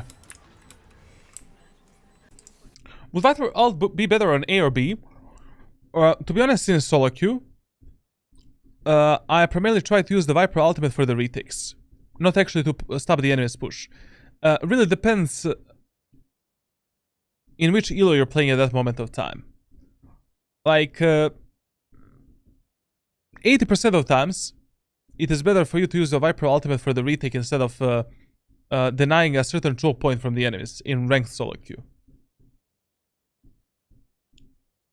And only if your teammates want to stack something, and you're able to guard the bomb set alone with the ultimate, then okay, I mean, you can use it wherever. But I think it's better if you use a Viper ultimate on B side, because there's less, you know, there's less positions from which enemies can fuck you up, essentially, you know? And you can fully guard the B side with Viper ultimate alone, to some degree. I'm gonna die. A bit. Use the camera, please. Like, let's not... Or just push with that Reyna. Don't let her die alone. Real rank you. I don't know, like, I generally... You know, whenever I... Like, the problem is... when players see a Viper ultimate, most of the times they're just gonna dodge you. And they're gonna go on the opposite part of the map. And on the opposite part of the map, there are, like, your teammates. And depends how much you can trust your teammates. You know, if you have good teammates in that match, and you can trust them with defending the opposite part of the map, good job. We can do it. But also the problem on Breeze is like, you know, when you're doing, let's say you do ultimate in the A main area of the map. So do the ultimate right here. A lot of times, your teammates are going to leave you alone. And sometimes they're going to leave this exposed, this exposed, this exposed. And you'll be fucked. Like, enemies can lurk behind you at any moment of time. Or behind your teammates. And you're not able to compensate that. Because you're guarding the A main position with the ultimate. I don't know. Like 80% of the times it's better to use it for a retake. You know, on the spike and then, you know, tapping. Or countering the enemy's Viper ultimate. When she's using it on the attacker's side. What do you think of Killjoy on Breeze? I would never play Killjoy on Breeze, to be honest. Like, she's very, very, bro, like, underwhelming on this map, man. Do you recommend Outlaw Operator on attack if you're not Jet or Chamber? Absolutely. On Breeze, 100%.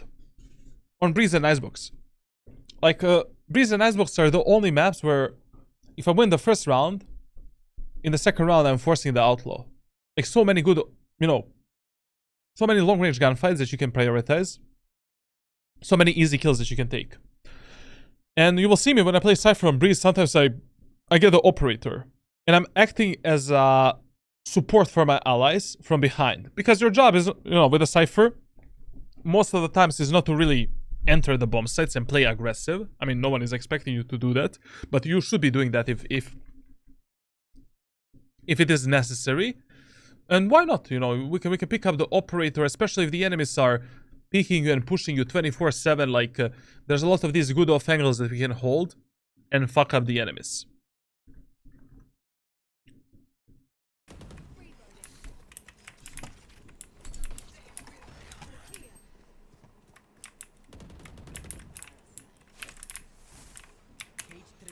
Not bad, not bad. Good smoke.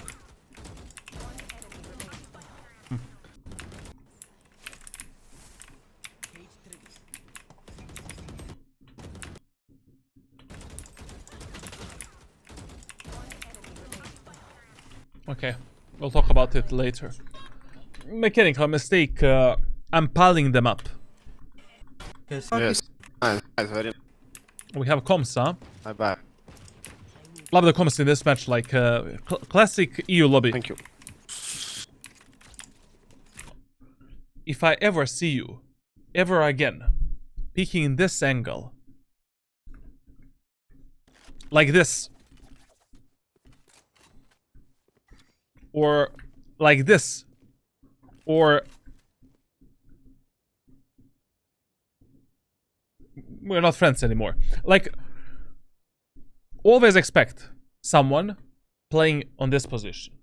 Jet is gonna be peeking you with a dash ability, she's gonna kill you. Chamber is gonna be peeking you with a, you know, teleport, he's gonna kill you. Reyna is maybe gonna push you, she's gonna kill you. Yoru already pushed you once, and he killed you.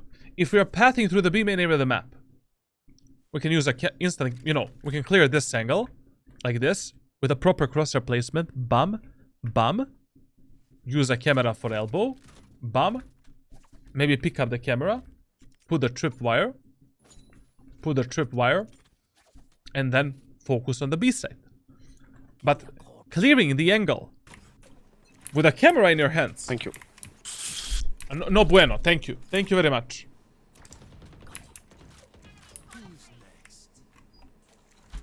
I would rather not. Oof, that peek was interesting. Gekko is middle.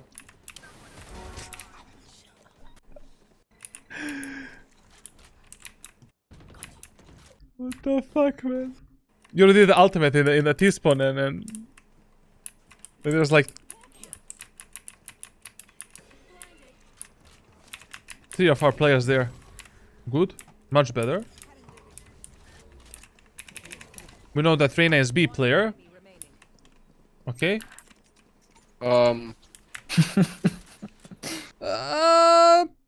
Okay. Okay. Okay, interesting. I like the idea. Why not? I don't know. Interesting. Yeah, where was he? But generally speaking, in this type of, you know, no matter which agent I'm playing, in post-play scenarios, it's almost always better to play with your most aggressive teammate that has the highest chances of dying. I mean, what Reyna is doing right now is stupid and completely unnecessary, but I would still support her, to be honest. And I would not allow her to lose her life without any refrag potential possible. Like, even the most stupid plays of your teammates, you want to support, but not completely. You know, you don't need to die with Reyna. Just try to have a chance to refrag her and to go back and play with a Jet, I don't know. Spray that bitch, little. Ah.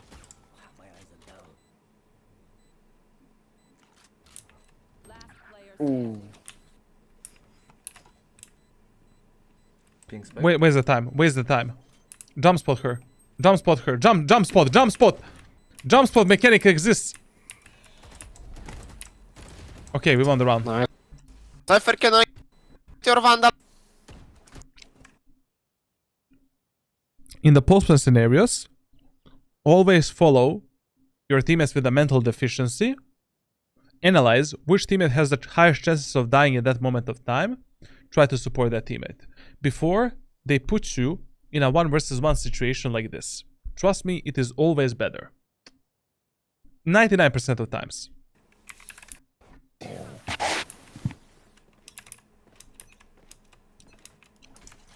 I don't know, to be honest, like,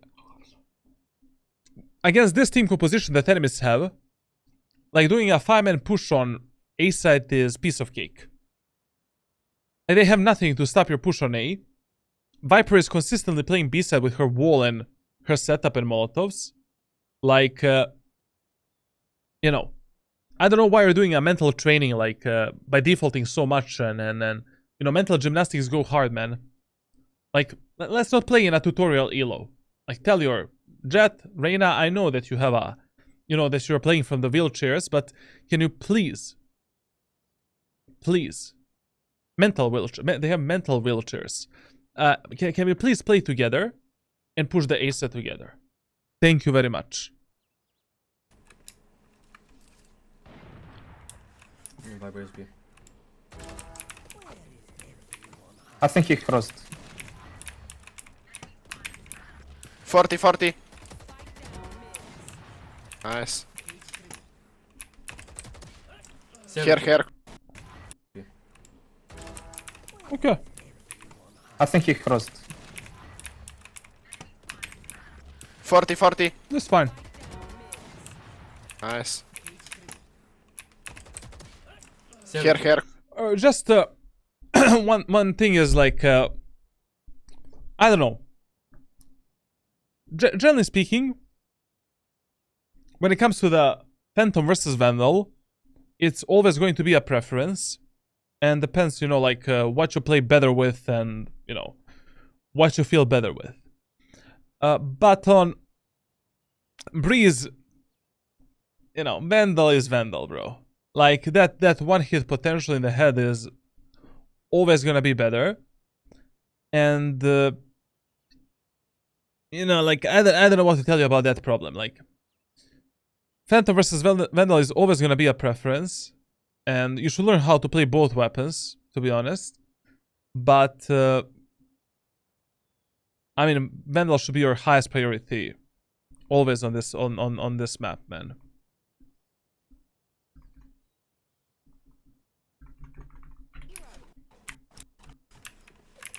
Chamber has op, I guess. Can Late you night stream, slash Papito. first? I don't know what's going on. Like, I know why I'm. I don't know why I'm like doing this VOD review for 2 hours, literally. Like, but okay, I mean, okay, that can be cleared a bit better. One double doors. Try to take your time while you're clearing the angles. You know, like one angle at a time. One angle at a time. Like, you know, in and out, in and out. Ba boop, ba boop, ba boop, ba boop. Let's move forward. Hug this wall. Ba boop, ba boop, ba boop. Now move forward. Like, let's try to stay away from peeling the angles like this and driving like a taxi driver. And let's focus on the proper crosshair placement, cutting the pie one angle at a time. If you already have the time and an opportunity to cut the pie, it's better than peeling an angle. Give me a corpse.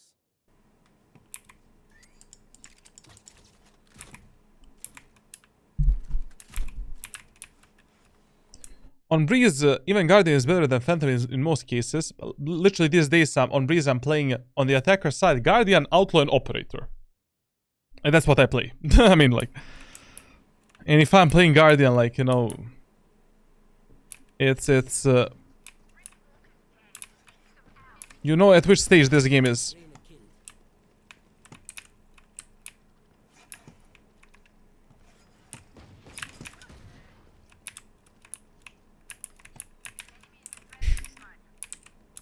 One enemy remaining. Here. Nice Reyna player, good job. Nice, brother. Fucking sayonara, Go, man. go, go, get kill. Okay.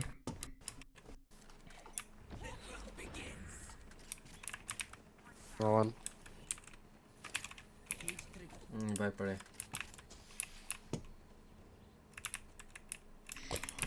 On attacker side, he is much better than on defense, to be honest. Like, on attacker side, he is much more proactive. Even though he never did a tripwire for his teammates or, you know, for their anal cavities, but at least he is, you know, doing cages to, you know, isolate the angles, using a camera to reveal the enemies, scout for the enemies, but tripwires non-existent, literally. Like, I don't know, man. I don't know how here we don't have a tripwire for Amen or tripwire for the B push, like, out of my, you know, comprehension, basically. He's too big brain for me. One here mid, top mid. I mean, like, if enemy dropped Molotov onto you, that doesn't mean that the enemy is not gonna peek you. It just means that he dropped a Molotov. So if Gecko does this Molotov, and I wanna go back on mid, my crosshair still needs to be on the aim and area of the map because he can kill me. You know. Here mid, top mid. He's probably not a Cypher player. He has 200 hours on Cypher. But I definitely think that this guy should just drop the Cypher completely. Literally. Like, based on his gameplay and his playstyle, bro, just play Chamber, play Omen, play Phoenix, fill Viper on Breeze, and that's it. You don't need anything else. And you will get, like, Immortal 3 in less than 3 months if you play 100 hours every single month.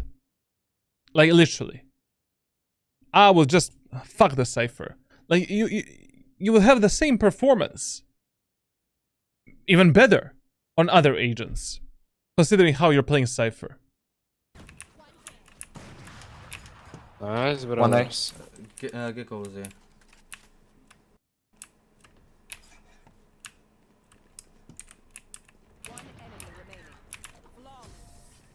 Nice, very good, very nice. Basic. Best game server on Valorant? Frankfurt definitely. Like if you're not playing on Frankfurt, you're missing the fun. You're missing the fun. Listen, this is something that should never happen to you. Like, if you're already defaulting and you're pushing alone through some area of the map, drop the spike onto some safe location. On every single map, you have a safe location for the spike when we are doing this type of defaulting. We cannot allow, like here, we can easily die. You know, Yoru can pick us with a pop flash, kill us, like, we don't know what's gonna happen. Anyways, I don't know why the fuck we defaulted so much on the attacker side. We could have easily won this match if we were just doing 5-man pushes on A, 5-man pushes on B, but if your teammates don't want to listen, also you can follow up your teammates. You know, here it is much better, instead of you pushing alone A main area of the map, to just play with your teammates on mid, kill the enemies on mid, and then make some kind of a decision to either connect with the Reyna or with the Jet. Why the fuck are you pushing alone through the A main? There's no reason to. But to be honest, I mean, enemies are just leaving the A side completely and, you know, they're focused on everything else. But listen, never carry the spike like this. Like, drop the spike somewhere. Like, I don't know, drop the spike here so that no matter what happens on the map, spike is safe and we can retrieve it at any moment of time from any position. Viper is A. Double doors, man. One is pushing middle. And please, from now on, when you're rotating, when you're changing your positions, when you're clearing the angles, clear every fucking position where the enemies can be. Always pre-assume that enemies can be anywhere and everywhere. Place your crosshair at your anal cavity so that enemies are not penetrating you from behind. And make sure that your crosshair is always on the most probable angle from which enemies can kill you at that moment of time. Like if I'm changing my position from doors to mid, I'm not gonna do this. I'm gonna do this. And then, you know, here, do this, and then do this. If I'm repositioning myself from the aiming area of the map, I'm gonna be doing this. So if the enemy peeks me, at least I have time to react with some kind of a jump instead of dying and getting baba boo baba ba dildo in my ass. Like, also, maybe if you're doing this, you will see the tip of the enemy there, like the gun of an enemy that is peeking you. You can maybe come back to surprise that enemy. But you should never be rotating like this. Ever. Give me a corpse. Give me a corpse. One pushing mid, less. And for the God's sake, like, if your teammates are already defaulting, give them, like, you should always place both of your tripwires somewhere. You know, like, if you're defaulting, place a tripwire here and here, do the camera on for top of the mid, and that's it. If we're pushing B, we can use a tripwire for the, I don't know, A main. We can use the tripwire here, some kind of a camera for elbow, I don't know, like, or for the site, like, figure it out. Like, there's so many setups that you can find on the internet. If you're pushing A site, we can use a tripwire, like, in the A main. We can use a camera here, push into A site, or we can use double tripwire, use that aggressive camera to spot the enemies on site, and that's it. If you're splitting the A site, let's use a tripwire for the B main area of the map, tripwire for the A main area of the map right here, and that's it. And we just do ba ba boo ba ba ba, ba ba boo ba ba ba. Like, you're not placing your utility like at the start of the rounds anywhere, and you know, you're not gathering the information for your team. And yo, Ella Maybe left, Kate, well maybe stream. right, I don't know. This was Maybe left, maybe right. oh I don't know. yo. I don't know, man. Like, if you already have a camera, like, peek with the camera, man. Just peek with the camera. Fuck it, you know. Like, just do the cam, at least to bait the enemies, if not to get the information. You know, do this, enemies destroyed, bam, bam. At least you're gonna fuck up their crosshair placement. You don't need to open the camera. Like, a lot of times it's just a good idea to use the camera as a bait and then go for the peak. But based on everything that I've seen in this VOD review, I feel that you're probably gonna find 10 times more success up to Immortal 3 if you play some other agent that is not Cypher. Like if I was you, I would probably be focus more on maining Chamber, maining Omen, Viper and Phoenix. Viper only on Breeze. And I would play Cypher only in the extreme case scenarios when I need to fill the Cypher.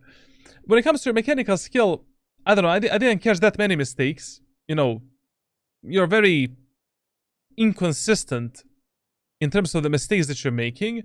One mistake that kind of poked my eye a bit, like in 2 or 3 rounds, I feel that your micro corrections are not that good, and your micro corrections can get a lot better.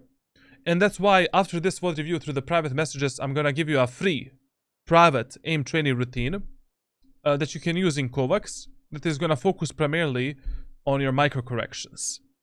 And there is absolutely nothing else that I can talk about here. Like you definitely need to spend some time, you know, developing a proper setups for yourself on both attackers and defenders side. Like take a look at the Ghost to Peak, take a look at the Nats, how they're using their utility.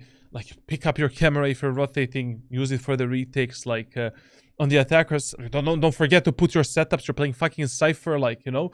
But that's why, because of all of this and how much you love to fight, and you know, actually a lot of times you're first to fight the enemies, I think that the duelist role, Chamber or Omen, would suit you much better than playing Cypher. You can, as I said, you can still keep playing Cypher, but I would only play Cypher as some kind of a fill-in pick.